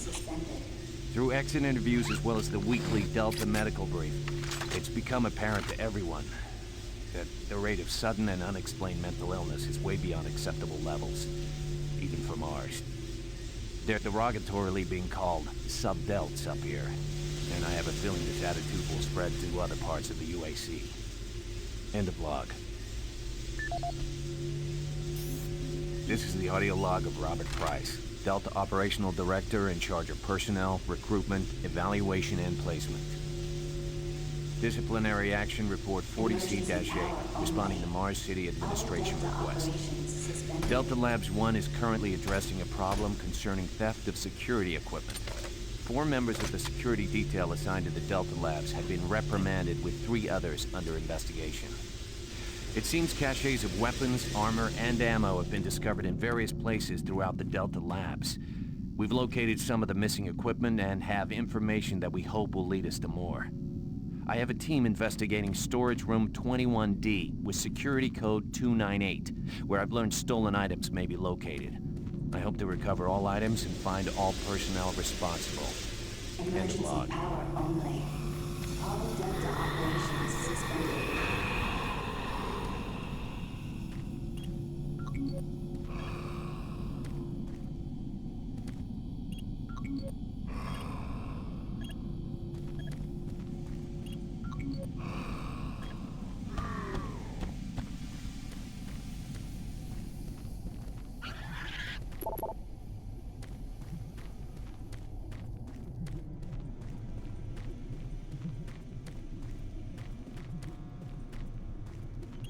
Systems down. Emergency power only. All Delta operations suspended.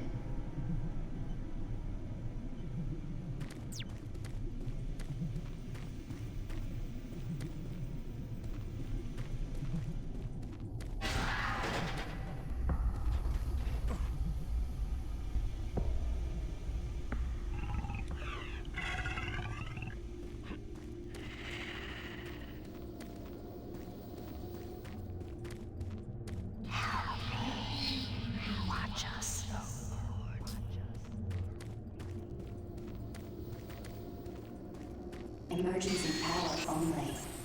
All Delta operations suspended.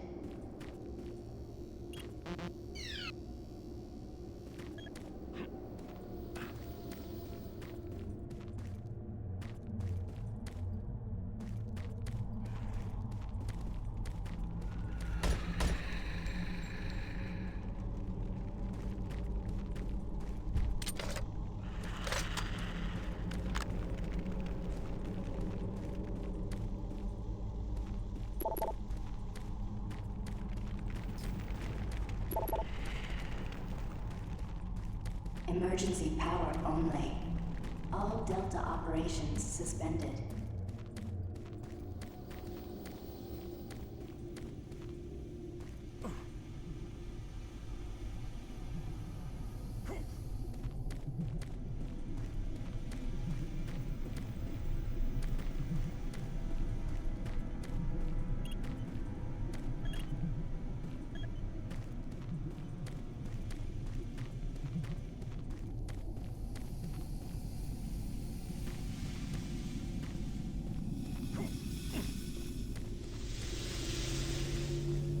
Emergency power only.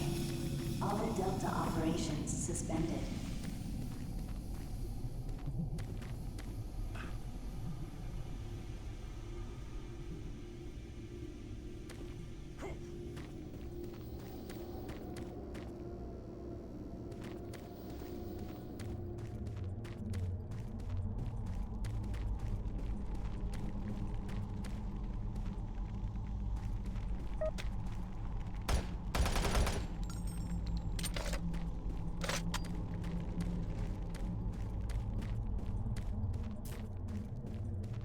Emergency power only. All Delta operations suspended.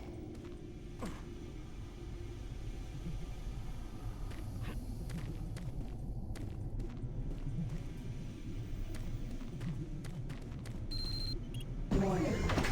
Reactor core offline. Follow safety procedure. Orange.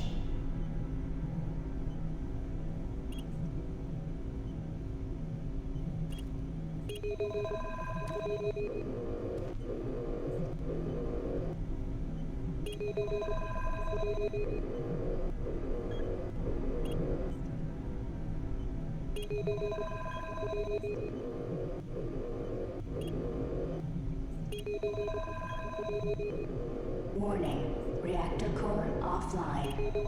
Please follow safety procedure. Orange.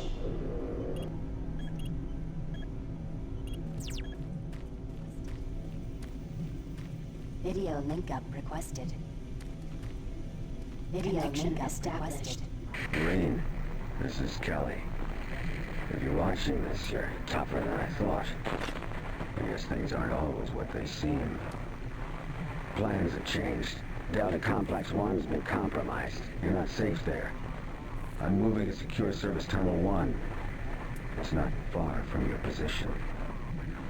We'll meet there. Warning. Reactor core offline. Please follow safety procedure. Orange.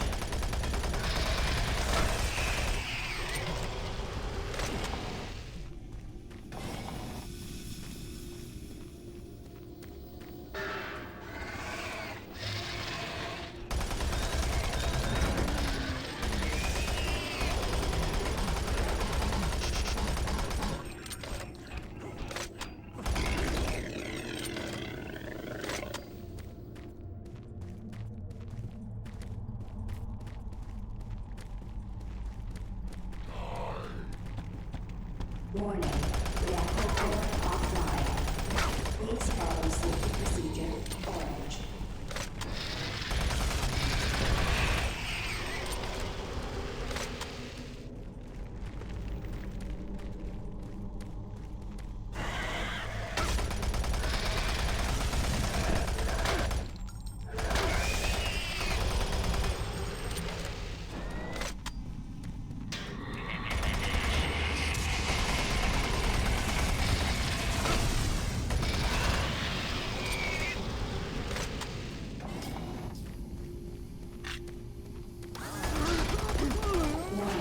Reactor core offline. Please follow safety procedure.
plans are with me.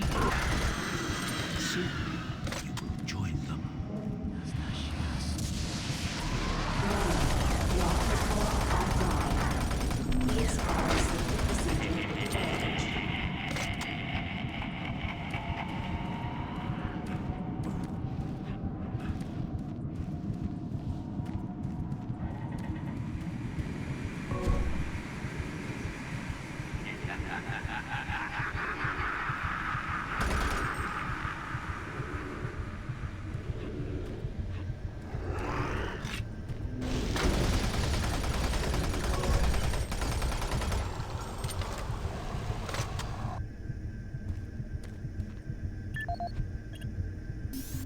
Warning, reactor core offline.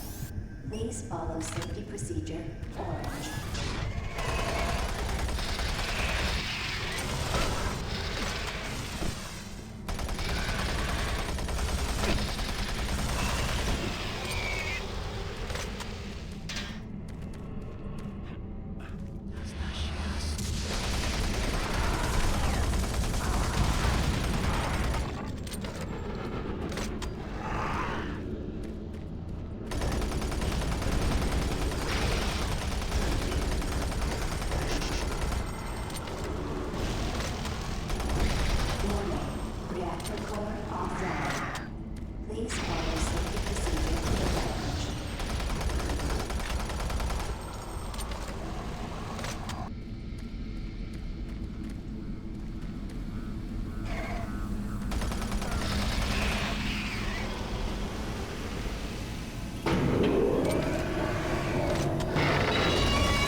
Please follow safety procedure orange.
Attention.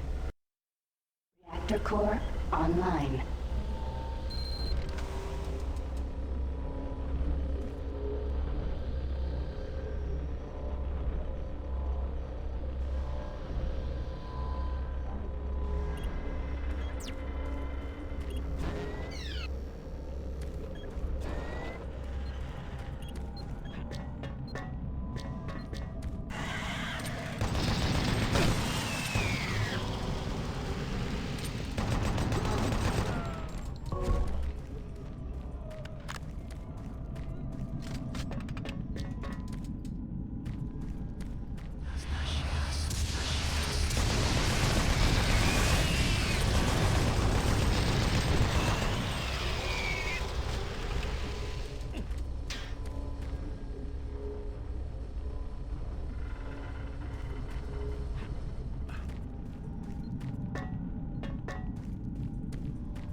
This is the audio log of Medical Supervisor Peter Raleigh, dated October 29th, 2145.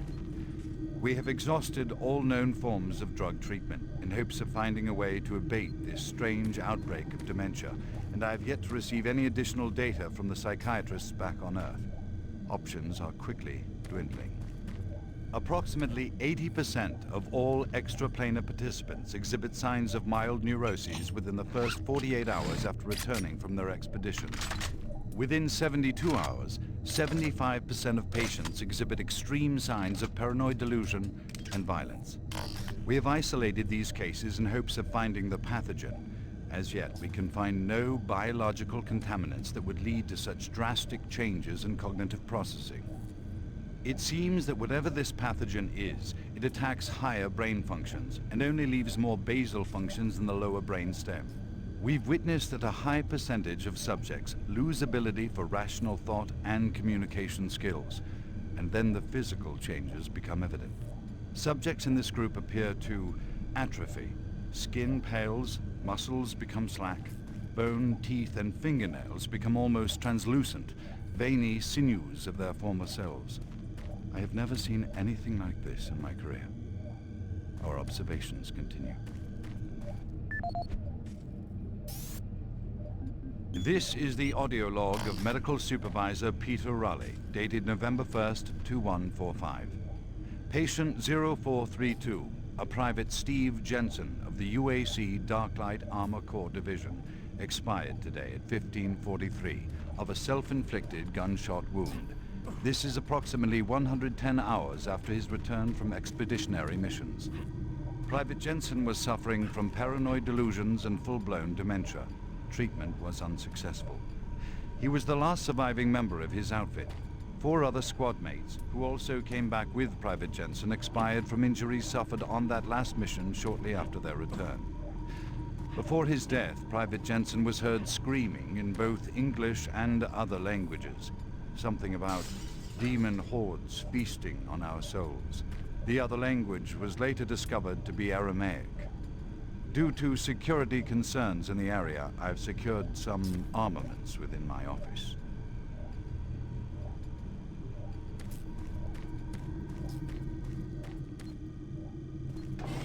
Making progress, Marine? Your journey is futile. You will die, and your soul will be mine.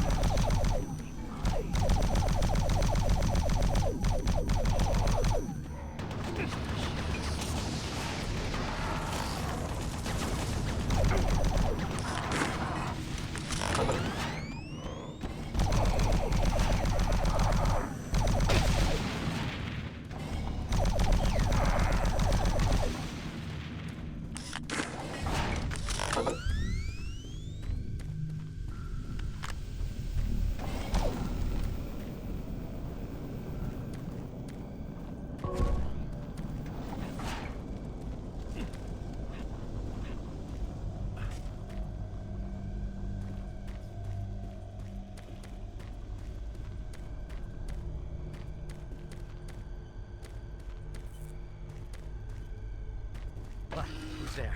Oh, thank God. You're not one of them. I thought everyone else was gone. I was part of this. I helped them. The madness of opening to another dimension. Look, we don't have much time. We let it through. The evil, the protective stabilizer on the portal just failed after Betruger took the device. It was an artifact we had found in the ruins. He took it into the portal, and hell followed him out. You have to help me first. I'm going to try to get the teleporter systems running again. The areas are destroyed around us, so it's the only way through this part of the complex. You need to find me a working plasma inducer. It's all I need to get the teleporter working. You can look for it in operations. I have a security clearance. I'll unlock some doors for you. There. We don't have a lot of time. Please hurry.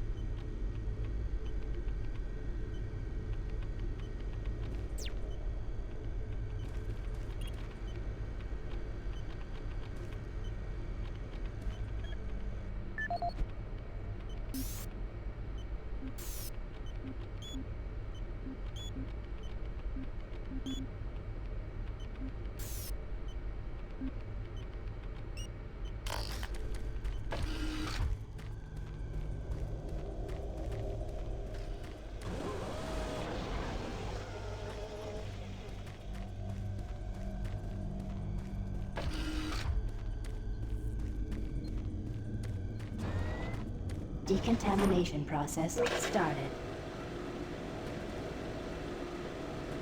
Decontamination complete. Have a nice day.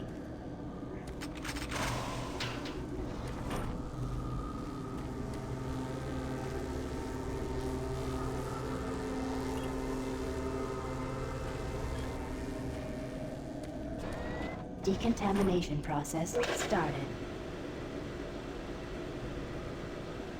Decontamination complete. Have a nice day.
Medical report 16-.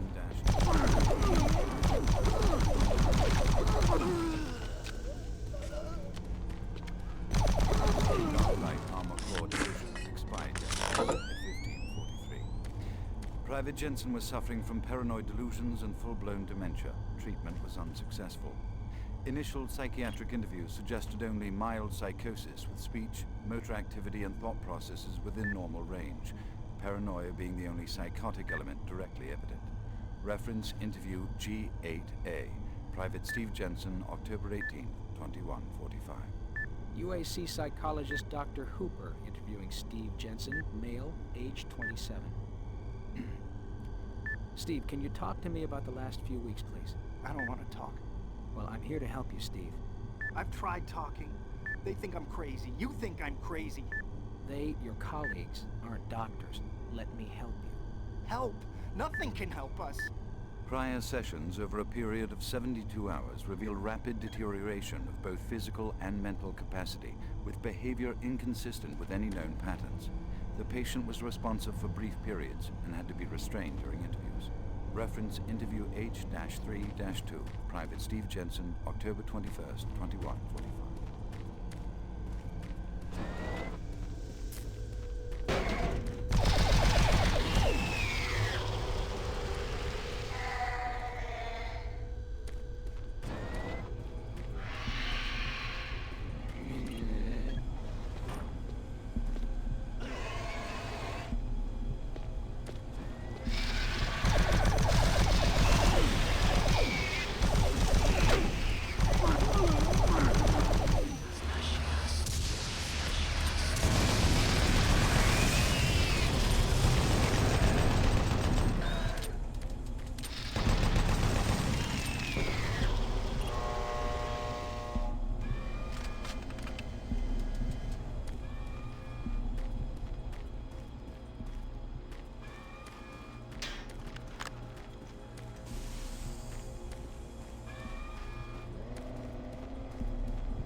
spin-on systems deactivated.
Audio log for Phil Wilson, medical technician, Delta Labs, October 20th, 2145.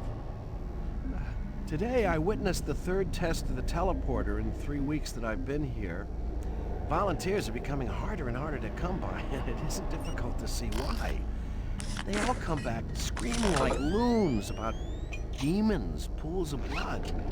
It's real fire and brimstone stuff. At first, I wasn't paying much attention, just doing my job, but the last was Robert Clayton. Now, I met him my first day here. This guy chews up rocks and spits out gravel. He's tough as they come. Having to sedate him and drag his drooling body to the isolation room, it's really freaked me out. I'm gonna put in for a transfer as soon as I'm able.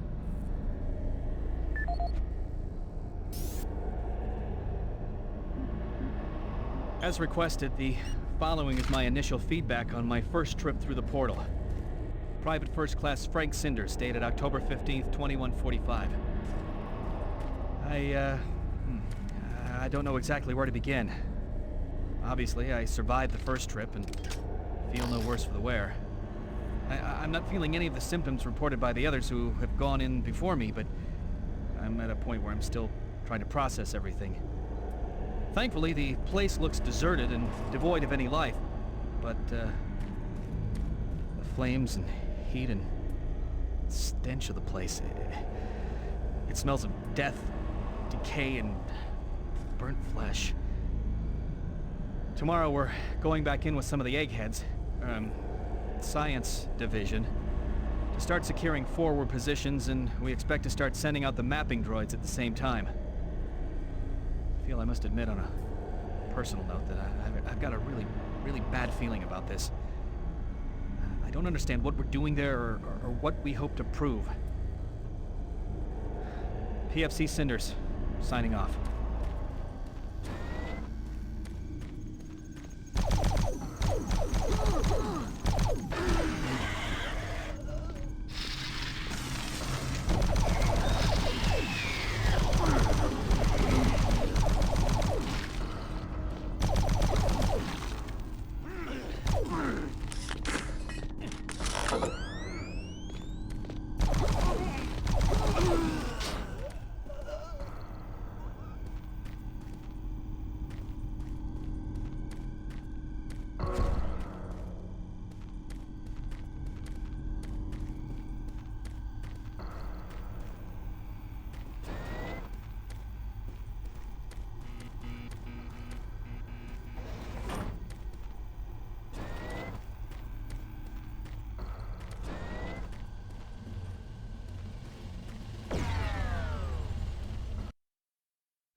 Excellent.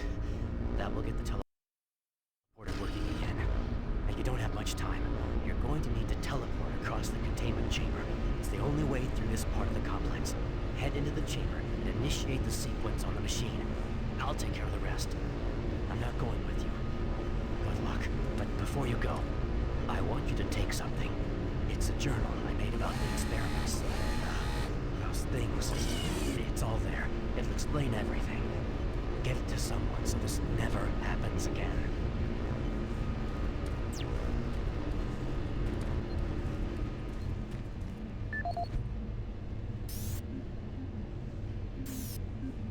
My name is Ian McCormick, and I'm a research specialist stationed on Mars, working for the UAC.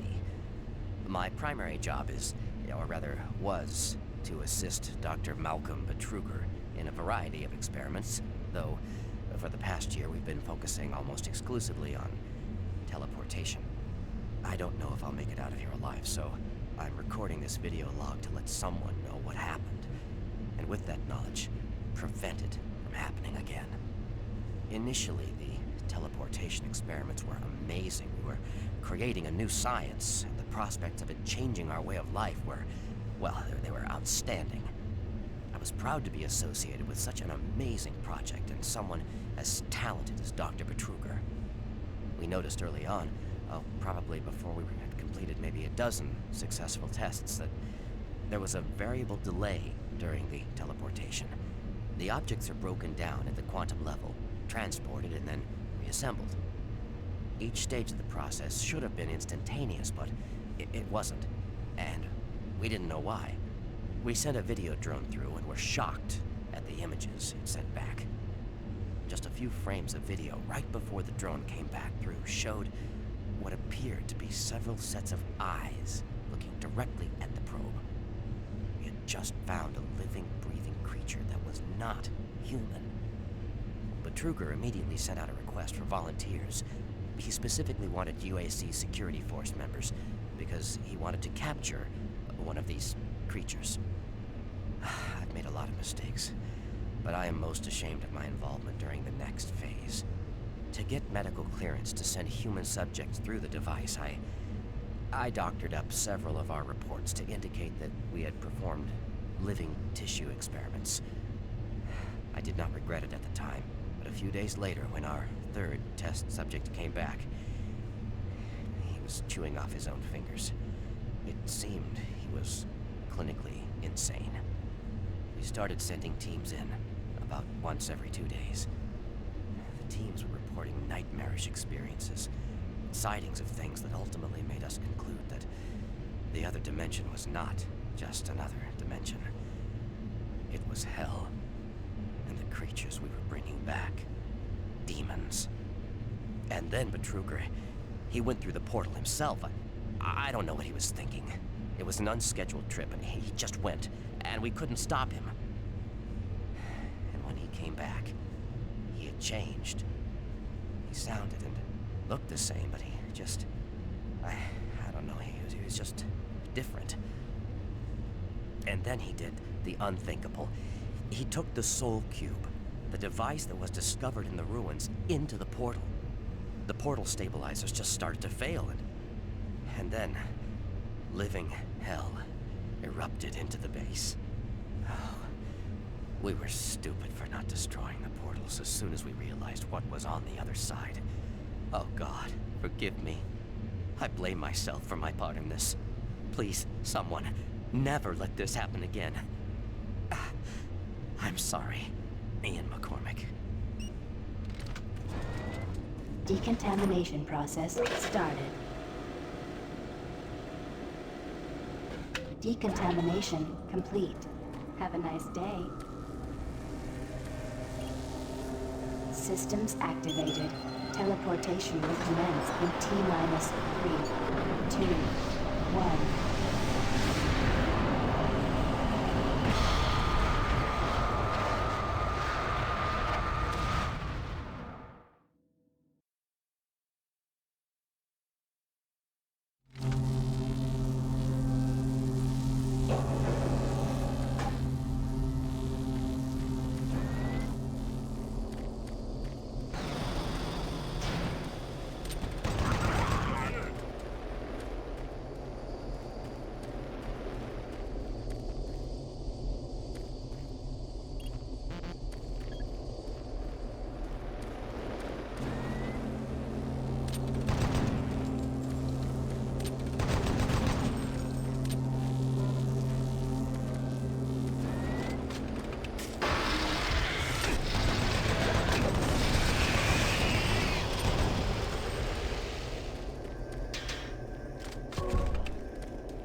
Interesting.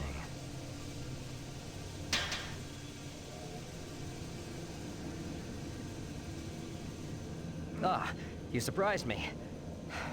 I'm glad to see you. I would have hoped they would have sent more than just one guy, though. I've been studying one of the specimens we brought back to see if there's something physiological that would be a weakness, a way to stop them. I found nothing so far. Haven't had enough time.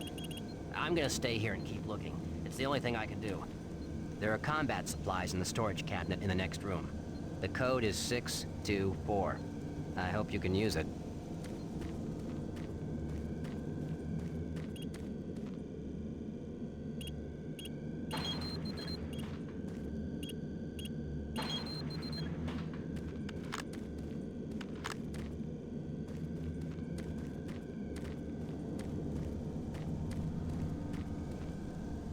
I'm gonna stay here and keep working.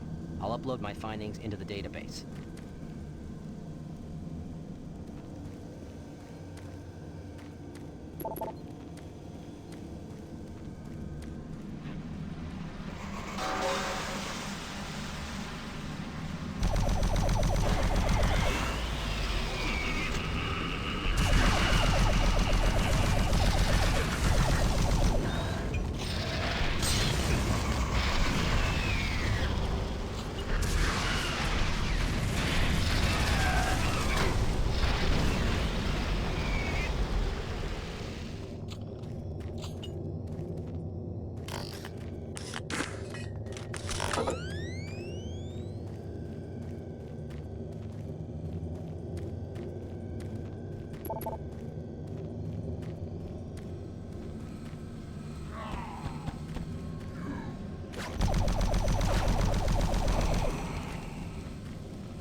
contract stasis chambers. This facility was constructed to house and study the extra-dimensional beings, which were recovered during some of the first teleporter tests originating from Delta Level 3. While little is known about their native environment, the specimens appear to be carbon-based life forms with extremely high heat tolerances. The epidermal tissue is extremely resilient to abrasion or incision, which has complicated internal studies. Observational studies have shown incredible strength and agility, as well as the ability for some specimens to manifest and control cohesive plasma masses. The method by which these plasma masses are created is yet unknown. It is believed that the specimens possess a rudimentary intelligence and social structure, as was demonstrated during the first tragic expeditions through the portal. While the cost in human life has been great in acquiring these specimens, we hope to one day complete genomic mapping and begin to answer the many questions we have about these entities.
Welcome to the Delta Complex Stasis Chambers. This facility was constructed to house and study the extra-dimensional beings, which were recovered during some of the first teleporter tests originating from Delta Level 3. While little is known about their native environment, the specimens appear to be carbon-based life forms with extremely high heat tolerances. The epidermal tissue is extremely resilient to abrasion or incision, which has complicated internal studies. Observational studies have shown incredible strength and agility, as well as the ability for some specimens to manifest and control cohesive plasma masses.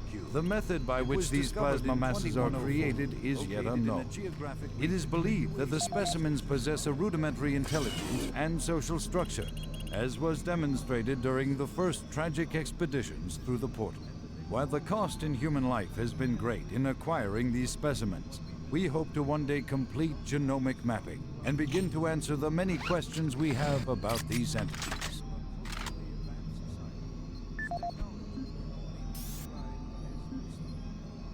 This is the audio log of Research Director Larry Bullman, October 19th, 2145. I've been examining the glyphs on the cube-shaped artifact, which some are calling the Soul Cube, and combined with previous research data, it is my conclusion the device is some sort of weapon. If the power fluctuations would stop long enough for me to get the linguistic CPU online, then I am sure my theory would be verified. You know, I'll take this opportunity to lodge yet another complaint about the continual power problems. Living in this godforsaken base is bad enough without having to watch the lights flicker constantly. It's just... Well, never mind. Back to the task at hand. What I've deciphered so far is a bit, I must say, disturbing. It seems that when one has possession of the artifact, if one inflicts damage or possibly kills another being, it extracts power from that event somehow. Now, once a certain threshold has been reached, the artifact has the ability to kill anything you attack with it. How you attack with it, I'm frankly not certain, indicating that the artifact is autonomous in some way. To date, I've only deciphered about, 2/3, give or take, of the markings, but my initial glance at the rest of them indicates it harbors some far greater power. As you know, at this time we have not seen any reaction from the cube, and it has withstood any scanning, abrasion, or other test beyond picking it up and examining it. I suspect that just like the civilization that constructed it, its capabilities are diminished to the point of being useful only as a paperweight. End of log. What you see before you is a relic codenamed U1, or simply Soul Cube. It was discovered in 2104, located in a geographic region where UAC researchers have unearthed evidence of a long-lost civilization. We know nothing of this civilization other than they existed, and that they were all wiped out in some type of cataclysmic event, according to what we've been able to decode from stone tablets found throughout the ruins. What clues we have been able to piece together reveal a culturally advanced society whose technology can only be described as mystic, as evidenced by U1's strange characteristics. Efforts to further examine U1 have been futile. Mass spectrometer and radiation scanning methods have failed to provide reliable identification of the molecular makeup of this artifact. The object cannot be weighed, and in all tests we've been unable to determine its mass. All attempts to physically manipulate or open the artifact have been met with no success. We also have had no success in deciphering the symbols adorning U1. What we do know is that the thermographic readings are constant, unwavering temperature of 98.8 degrees Fahrenheit. Our research continues, and we hope that with continued investment and research, we can, one day soon, learn to exploit the technologies that make up U1. What you see before you is a relic codenamed U1, or simply Soul Cube. It was discovered in 2104.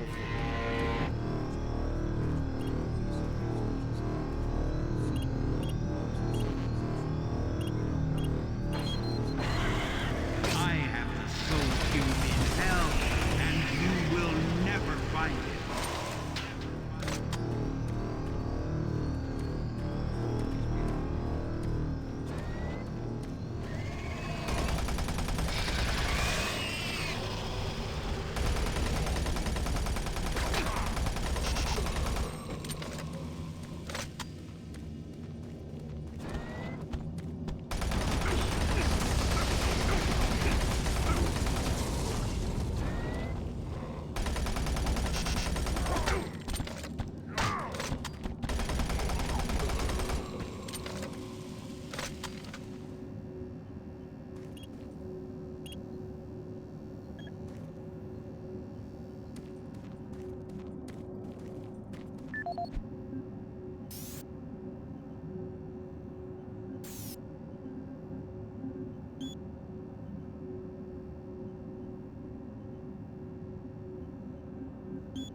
destroy the bridge.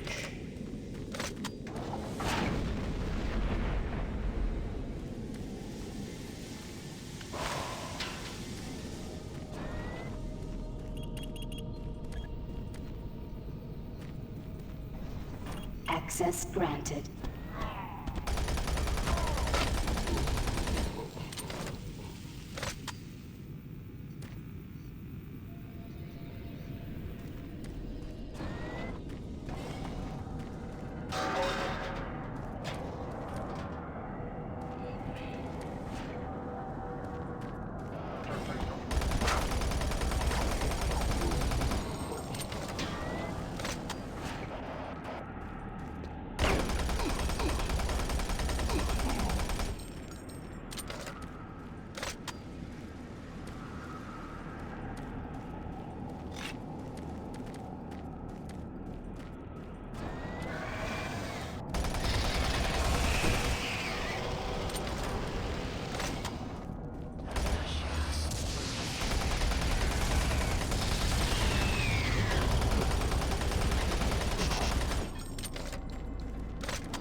This is the personal audio log of Dr. Frank Serrano, dated September 19th, 2145.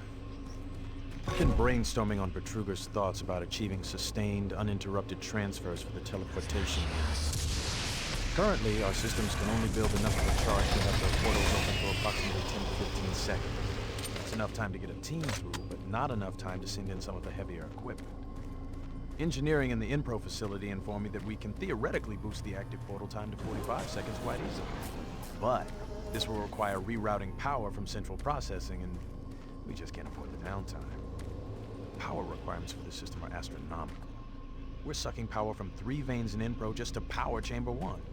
I have no idea how we can sustain transfers for longer than 60 seconds without giving serious thought to reorganizing the teleport power grid. I'll sleep on this. This is Dr. Frank Serrano signing off. Destroy him.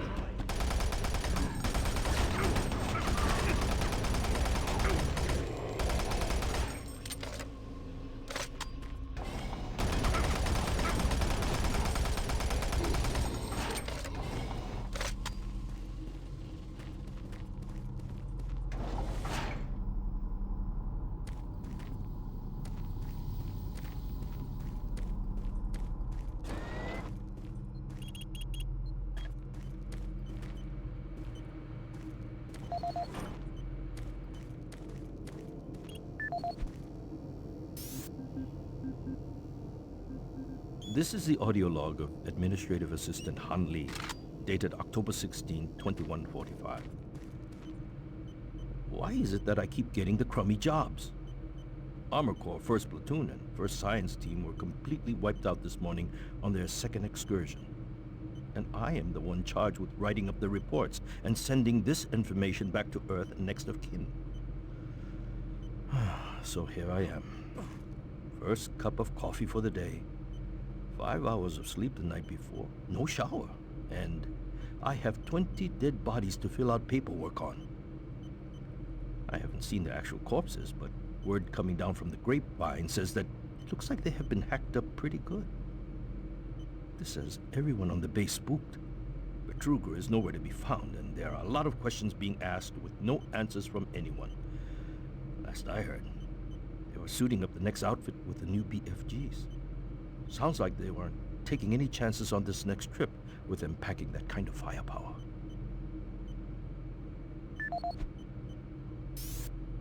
This is the audio log of Administrative Assistant Han Lee, dated October 20th, 2145.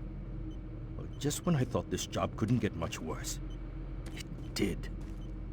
Delta scientists sent another group of researchers through the portal 2 days ago, and they failed to return at their scheduled time. Radio transmissions to the research party have gone unanswered. Even our LZ tracking systems can't find them. We fear that they are dead. Losing lives is one thing, but losing our proprietary technologies is another. The team was equipped with the newest BFG weaponry.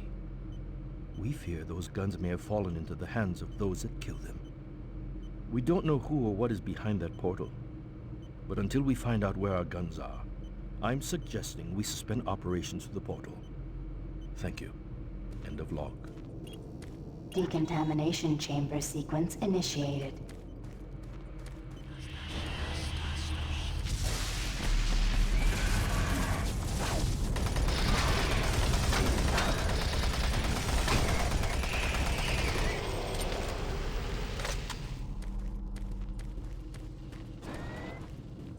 Decontamination process started. Decontamination complete. Have a nice day.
Please select teleport destination.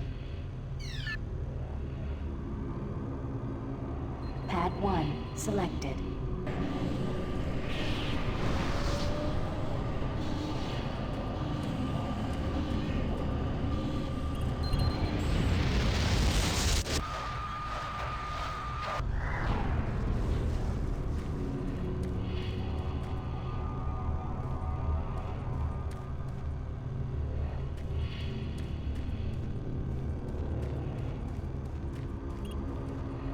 Pad 2 selected.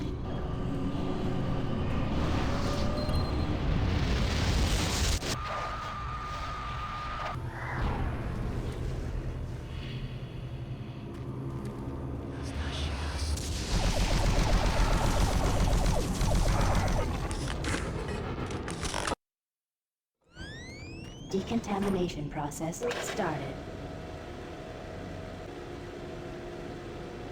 Decontamination complete. Have a nice day. My patience with you is wearing thin.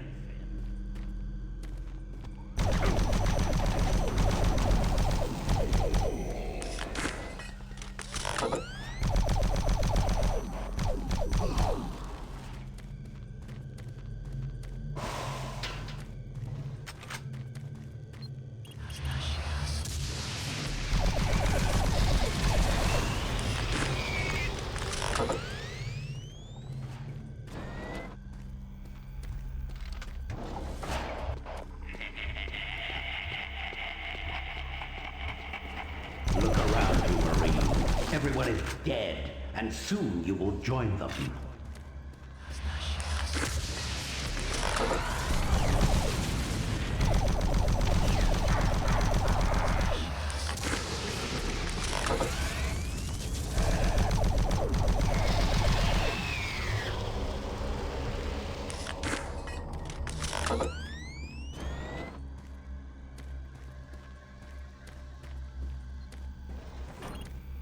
Access granted.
Warning. Chamber malfunction.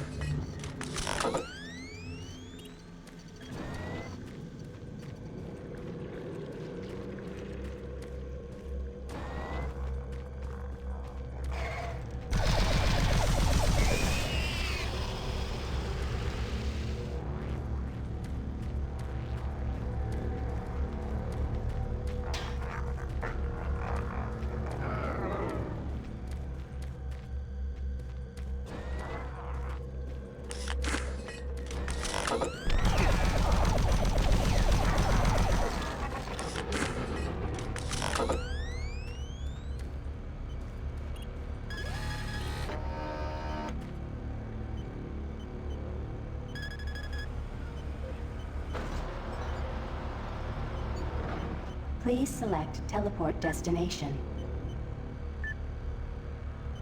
Pad 3 selected.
Decontamination chamber sequence initiated.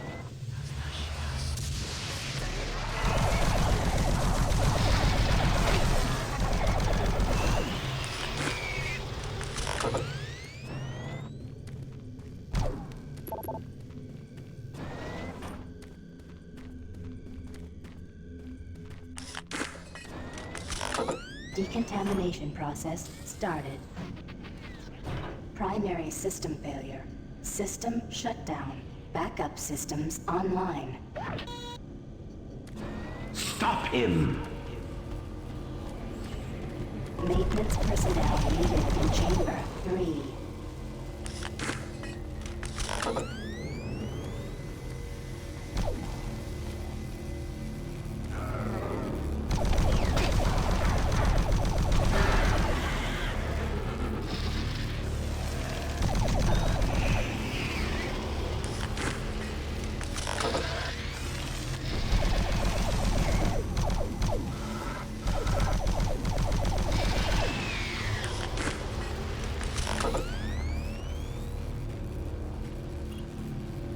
Pad 4 selected.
Decontamination chamber sequence initiated.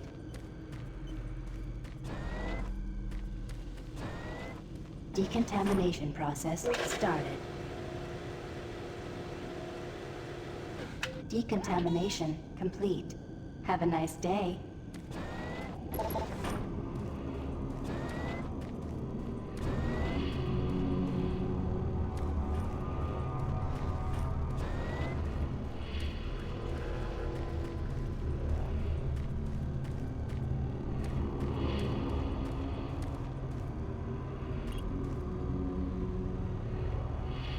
Pad 1 selected. Pad 2 selected.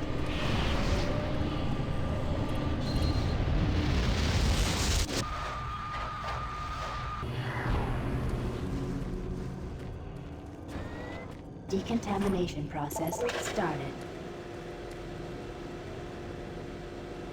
Decontamination complete.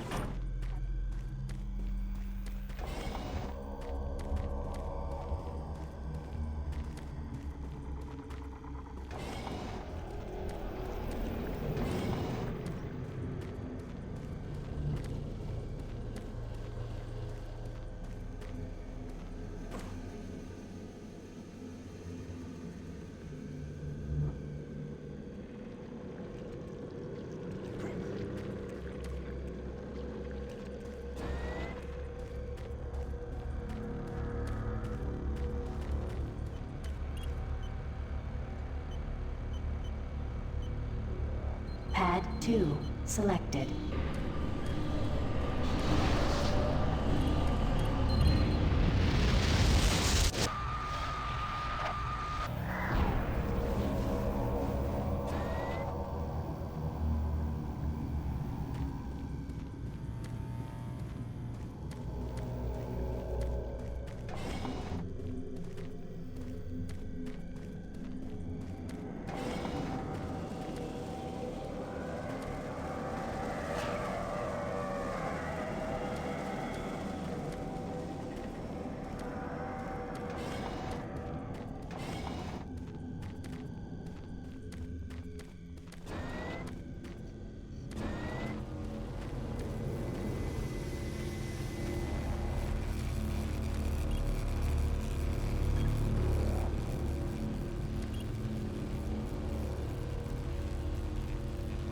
Pad 3 selected. Pad 2 selected. Pad 1 selected.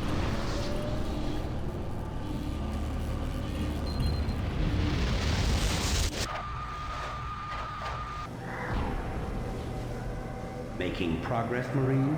Your journey is futile. You will die, and your soul will be mine.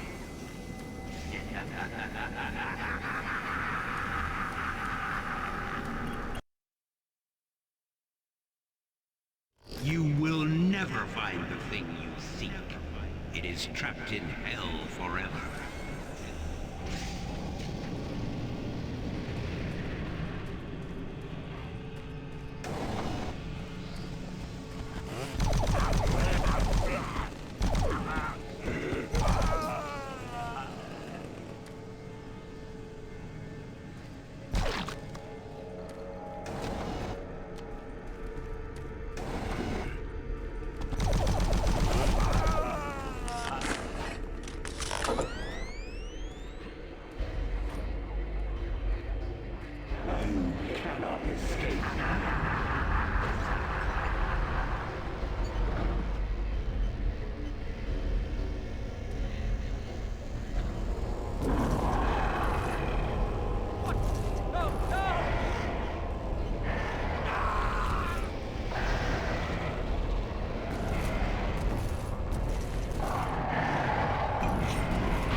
is to come. The time has come for the forces of hell to escape their prison and drive mankind into darkness. Your darkest fears will soon be realized as your soul burns in hell. There's no I am everywhere, and you will never find the thing you seek.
Death will not be your end. Your soul will burn in hell forever.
This is the audio log of Research Specialist Simon Garlick, dated August 8, 2145.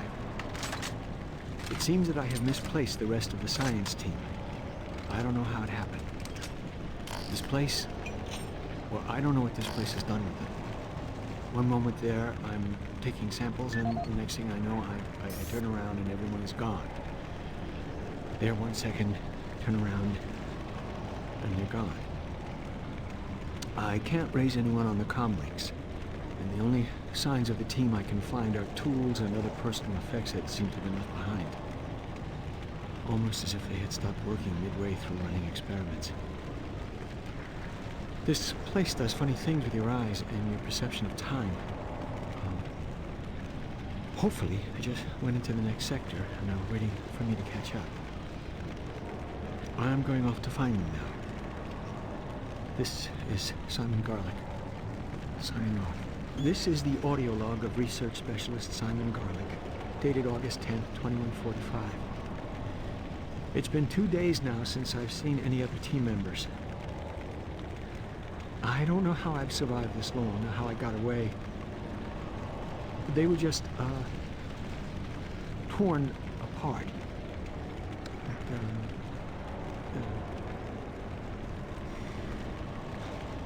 They could only be described as demons.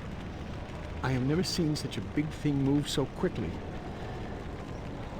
Oh dear God, what has happened to us? The teeth. That's the last thing I remember seeing. Teeth. The sounds. Words cannot describe. I'm sure it's just a matter of time before they find me again. I'm convinced they are toying with me, allowing me to stay 2 steps ahead of them. I can see them in the shadows sometime. Why do they taunt me? I'm not sure how much longer I can... I'm shooting at shadows here. And every moment I feel them creeping closer toward me. Oh God. Oh God, we should never have...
For every step you take, your soul moves closer to me. Suffering and pain waits for you.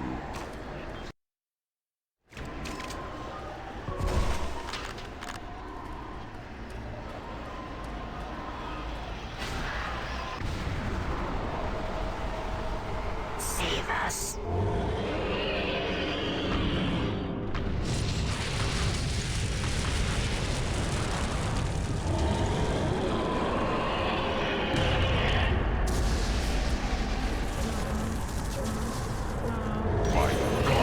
Destroy you!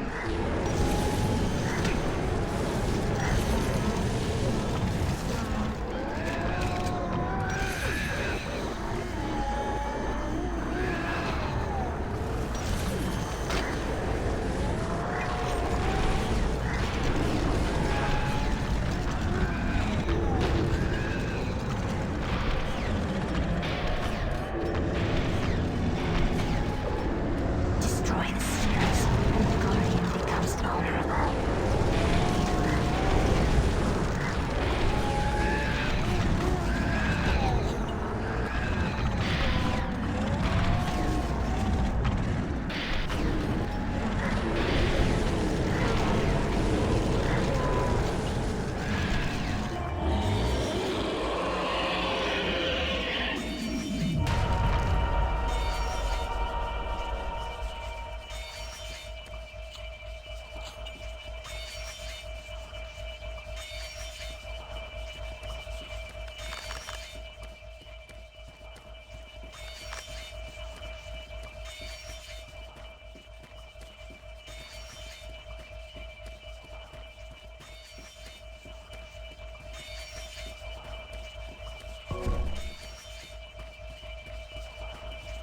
We are many. We are one. We are the Brilliant Thor. You know us as the Soul Cube. Free us from our eternal prison, and we will help you. Vanquish our enemies, and we grow stronger. Listen for our call, and then free us to smite down the evil.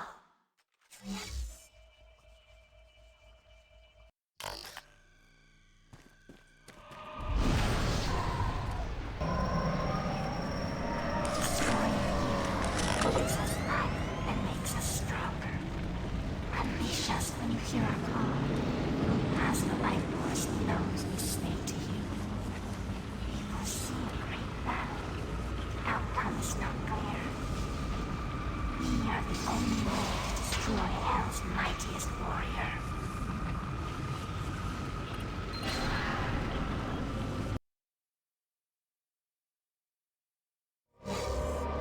You are too late. Hell no longer needs that portal to enter this world. The invasion you saw was only the first wave. The Hell Gate is capable of sending millions of my children into your world. Soon, a fleet from Earth will be here, and with their ships, we will bring this hell to Earth.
still alive. Looks like you might be on your own. Sarge is gone.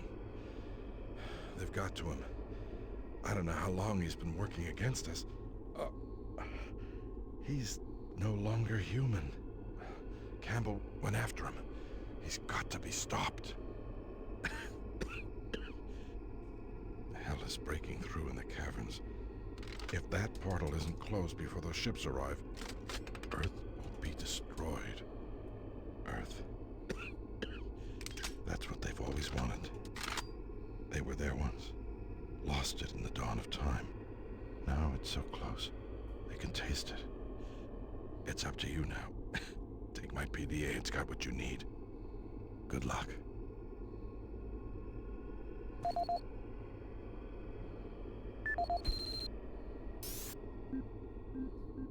This is the audio log of Counselor Elliot Swan, dated November 15th, 2145. This entire research facility is in chaos. There's at least a 90% death rate among civilian personnel. Whatever Betruger unleashed is literally consuming the base. People have been turned into some sort of undead creatures that are relentless. Campbell and I are making our way towards the communications facility. We must stop all communications. If a distress call leaves the base, then everyone here and on Earth is doomed. This is the audio log of Counselor Elliot Swan, dated November 16, 2145. Campbell and I were unable to reach the main portal in the Delta Complex, but that portal may be inconsequential to a more disturbing discovery. We have uncovered reference to another portal, created by the demons themselves, a passageway between Hell and Mars. We suspect it resides within the cavern somewhere near the archaeological dig. The fleet is on its way. Campbell and I will attempt to move there and somehow either shut it down or destroy it. That hellhole must be closed before the fleet arrives. This is the audio log of Counselor Elliot Swan, dated November 16, 2145. Campbell and I were unable to reach the main portal in the Delta Complex, but that portal may be inconsequential to a more disturbing discovery. We have uncovered reference to another portal, created by the demons themselves, a passageway between Hell and Mars. We suspect it resides within the cavern somewhere near the archaeological dig. The fleet is on its way. Campbell and I will attempt to move there and somehow either shut it down or destroy it. That hellhole must be closed before the fleet arrives.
This is the audio log of Charlie Haskell, Delta Labs technician, dated September 23rd, 2145. We're making good progress in increasing the max range of Chamber 3 in the Delta complex.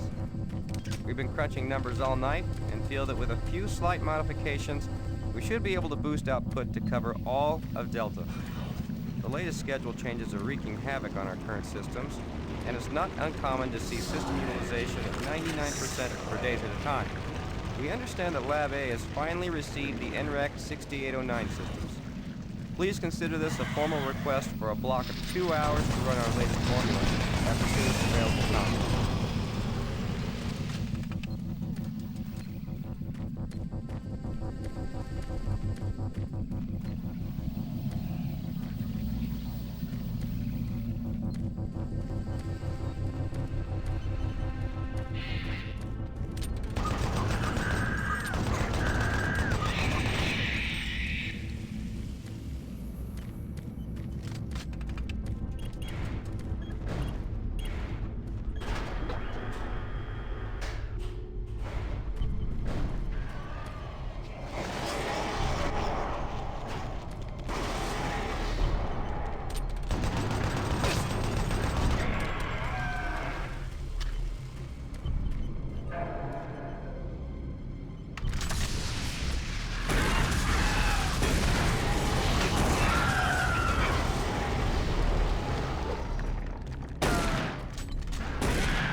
my gun. He's got my gun.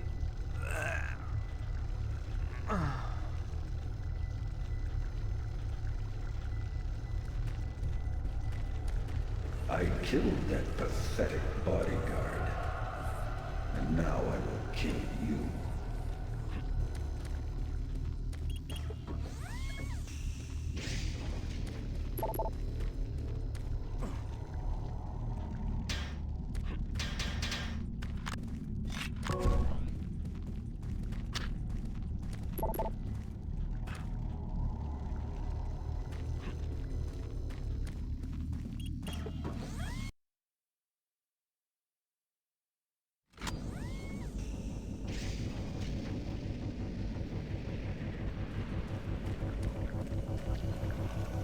I am waiting for you. Waiting to kill you.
Warning.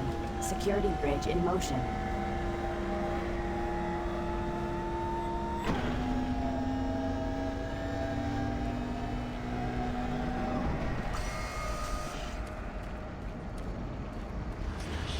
Select bridge destination.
Fully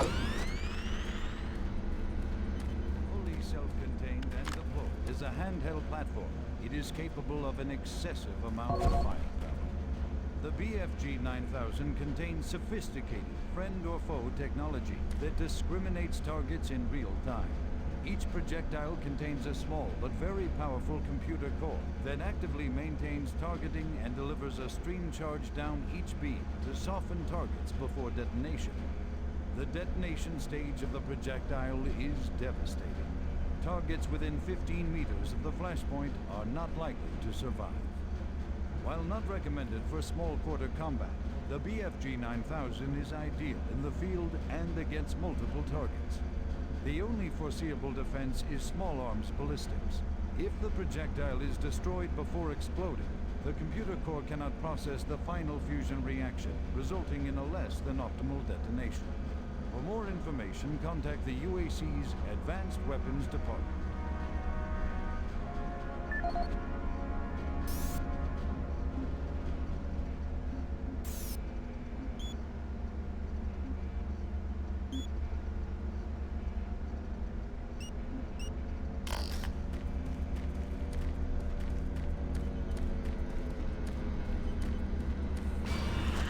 I can smell your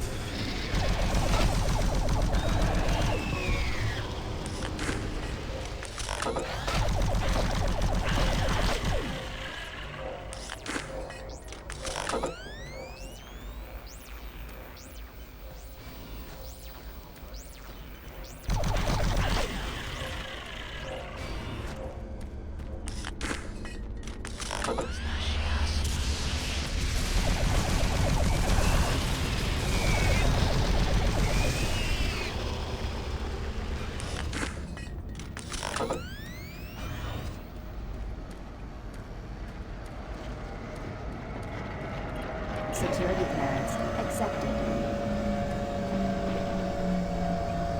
I am waiting for you. Waiting to kill you.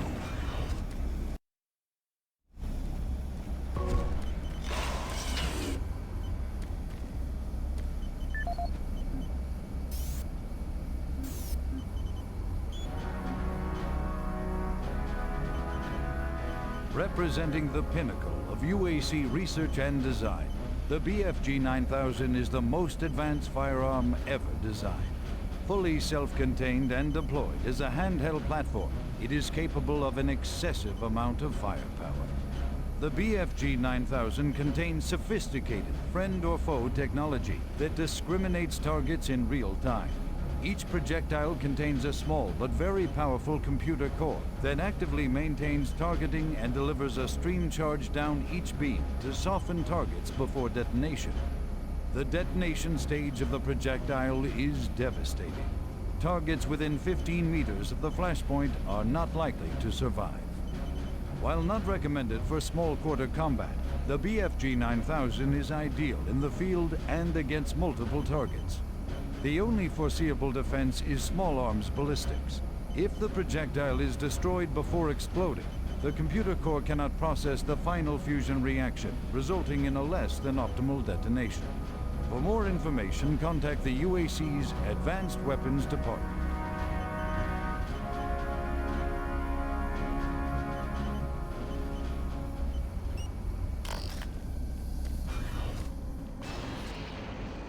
Welcome to the mess hall.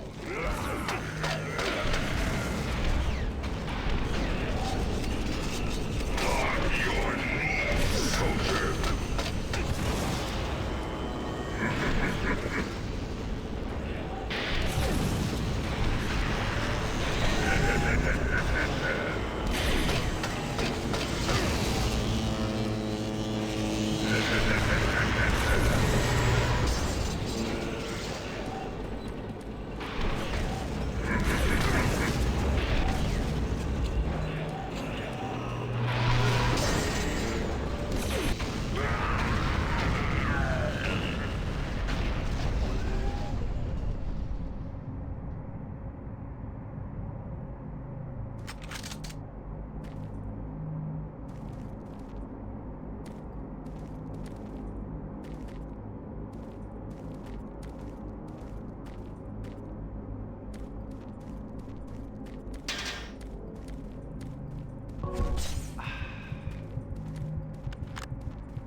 This is the Scientific Journal of Dr. Richard Davis, dated August 8, 2145.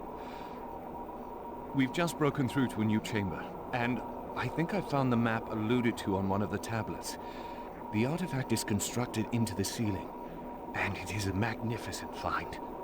It appears to be made of some crystalline material, and even after all this time, it is still emitting a soft glow. The markings on it were strangely familiar when I first observed it, and after digitizing it and analyzing it, I'm certain this is a map of our solar system. It seems to show a connection between Mars and Earth. My current working theory is that the last survivors used the teleportation technology to escape to Earth. The ramifications of this are overwhelming.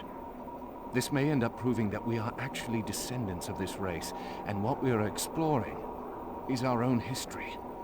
I'm going to report my findings as soon as we finish the excavation, and they should show up in corporate within a few days. These are truly exciting times. Log out.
Is proud to showcase the latest findings on 4 unique...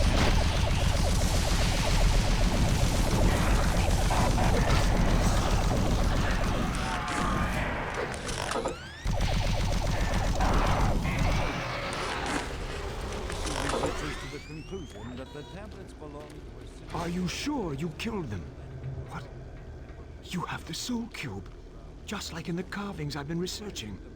If I'm correct, that cube is our only chance to stop this. No time to explain now. You need to get to the caverns quickly.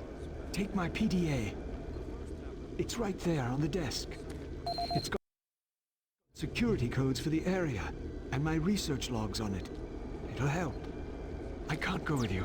I need to finish my work here. Good luck.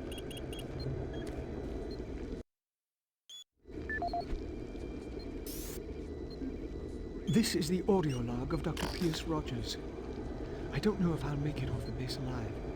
I don't have much time, so I'll sum up what I have quickly and upload the rest of my finding into the databank. I hope someone finds them.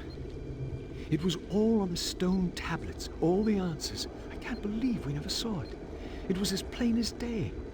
If we had only slowed down the development of the teleporters and tried to really learn what the tablets were trying to tell us, trying to warn us. The ancient people battled the same demons that are attacking us now. The demons came through the teleporters that they built, just like now. They created the Soul Cube and used it to stop the demons, to drive them back to hell. I don't know how, but that must be the answer. That is why that artifact was left behind, left for someone to find if something like that ever happens again. I can't reach Delta from here. I won't make it. I truly hope and pray someone finds the Soul Cube, and it helps. Lord, help us. End of log. This is Dr. Pierce Rogers, lead archaeologist currently stationed on Mars. As the preliminary reports have suggested, we have made some amazing discoveries here on Mars. Life on Mars has long been theorized, but we never imagined anything like this. The initial chamber was discovered in 2115. It leads into what is now known as Site 1. Site 1 is the largest of the sites, and we are still actively working there.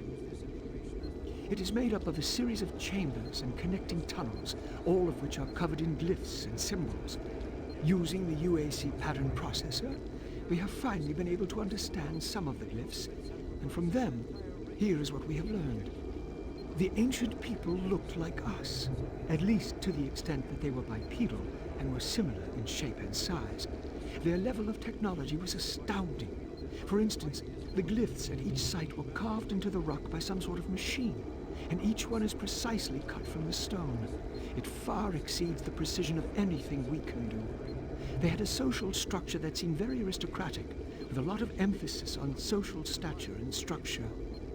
Site 2 is a much smaller set of chambers, mostly containing burial sites, temples, and various amounts of individual artifacts.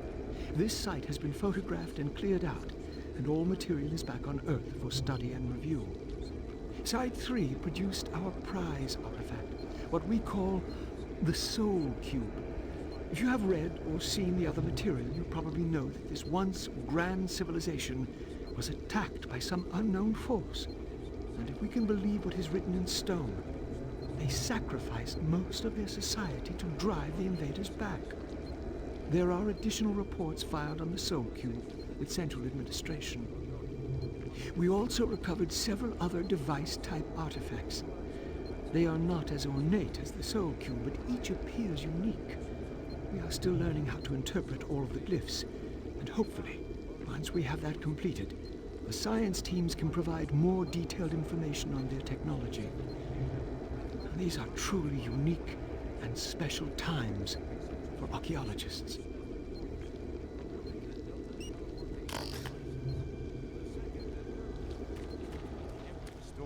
A story of war, and how, faced with impossible odds, the ultimate sacrifice of an entire race to achieve victory. The fourth tablet details how the essence of each individual was captured and placed in the artifact we now refer to as the Soul Cube. This device was wielded by their mightiest warrior, and with it he banished the invading horde forever. Our researchers are still analyzing a recently found hidden section of the fourth stone and some related fragments. It goes into detail on the invading force and indicates the remaining survivors may have teleported somewhere. Where we do not know, although it seems to reference a map we have yet to locate. To date, there remains no evidence of any type of invasion at any of the sites. Our assumption is that time has removed all but what we now see. Setting new standards in both archaeological discovery and analysis, the UAC is proud to showcase the latest findings on 4 unique and fascinating artifacts. These tablets were originally discovered in the dig site under what has become known as Site 3. Subsequent examination of the surrounding area and carbon dating of the tablets brought UAC researchers to the conclusion that the tablets belonged to a civilization that existed millennia ago and were placed in a holy burial ground of some sort. Utilizing the best minds in linguistics and UAC proprietary pattern recognition software, the tablets were exhaustively examined. What we found was fantastic. The first tablet provided us with a wealth of scientific data, specifically detailing the mathematical concepts behind teleportation. UAC researchers use this information as the cornerstone for building the Delta teleportation devices. The second and third tablets illustrate an epic story, a story of war, and how, faced with impossible odds, the ultimate sacrifice of an entire race to achieve victory. The fourth tablet details how the essence of each individual was captured and placed in the artifact we now refer to as the Soul Cube. This device was wielded by their mightiest...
cavern's entrance locked.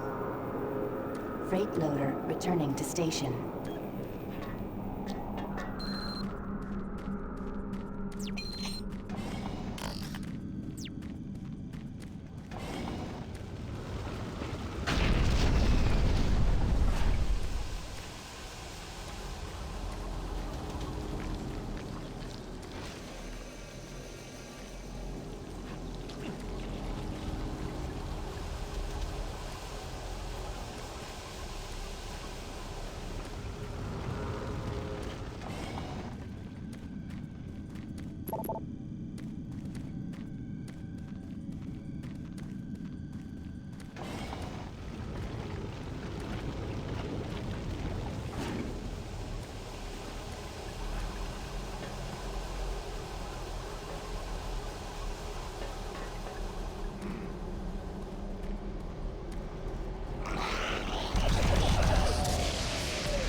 service lift called to station.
Who are you?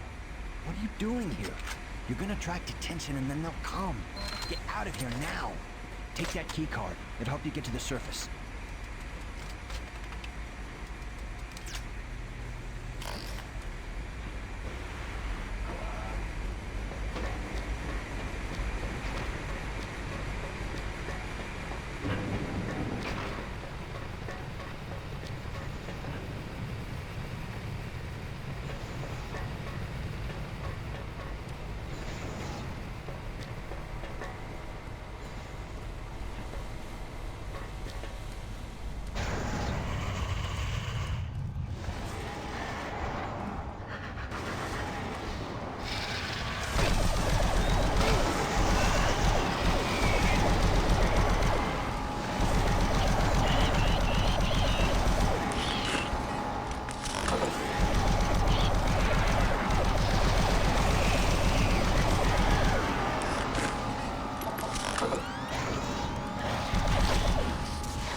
Audio report regarding dangerous working conditions in caverns below Delta. This is Bob Cody. Today is October 18th, 2145. My crew's been rewiring the generators as ordered for the last several days. We can't finish the work. We're stopping after today. This job ain't worth dying for. We'll be collecting our gear and tying down what we can. We call them howlers because that's how they start. First the howling gets louder, the screaming, then shaking earth. Mars quakes, throws everything around. Makes walking on the catwalks impossible and working with voltage stupid. The noise is if some of the guys spooked, and I don't blame them.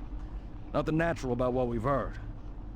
If someone can figure out what's causing the howlers, I'll get the crew to finish the job. Till then, we'll be available for a new assignment tomorrow.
Setting new standards in both archaeological discovery and analysis, the UAC is proud to showcase the latest findings on 4 unique and fascinating artifacts.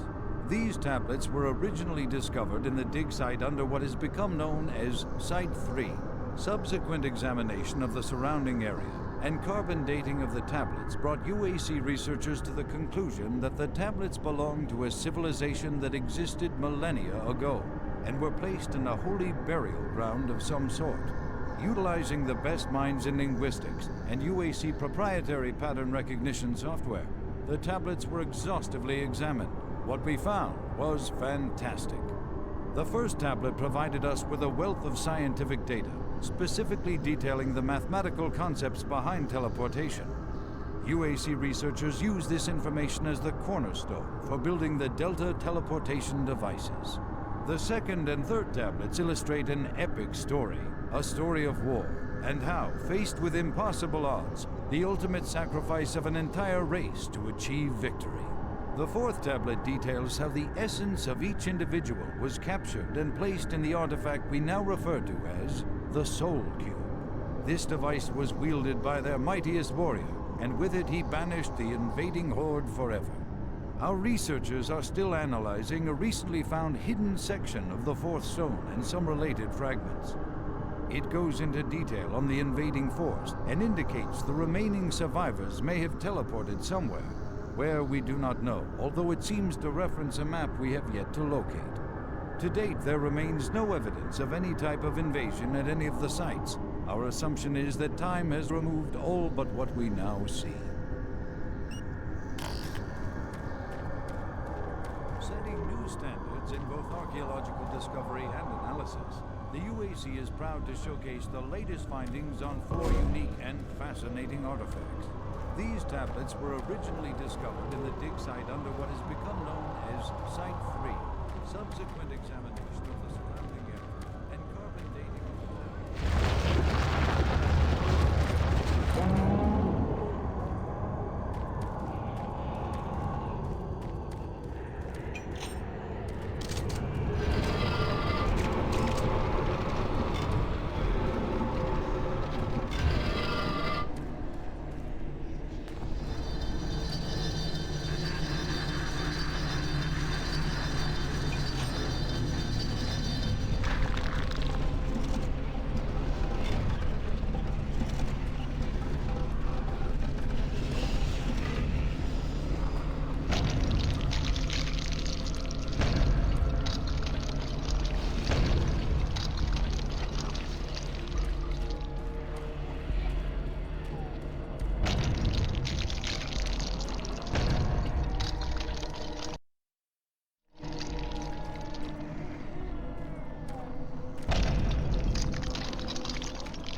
Recon Zulu, this is Echo 1. Give me a visual status. Echo 1, this is Recon Zulu. We've got massive damage all over the base. This place looks like hell. I've got life signs on the bioscanner. Eyes sharp. Echo 1, we've got a survivor, a Marine. Corporal, you hear me? You alright? Can you hear me? Echo 1, this is Recon Zulu. Prepare for medevac. Copy that. Have you located Counselor Swan? Yes, sir. He's dead. Roger, Recon 1. What about Dr. Betruger? He's nowhere to be found, sir.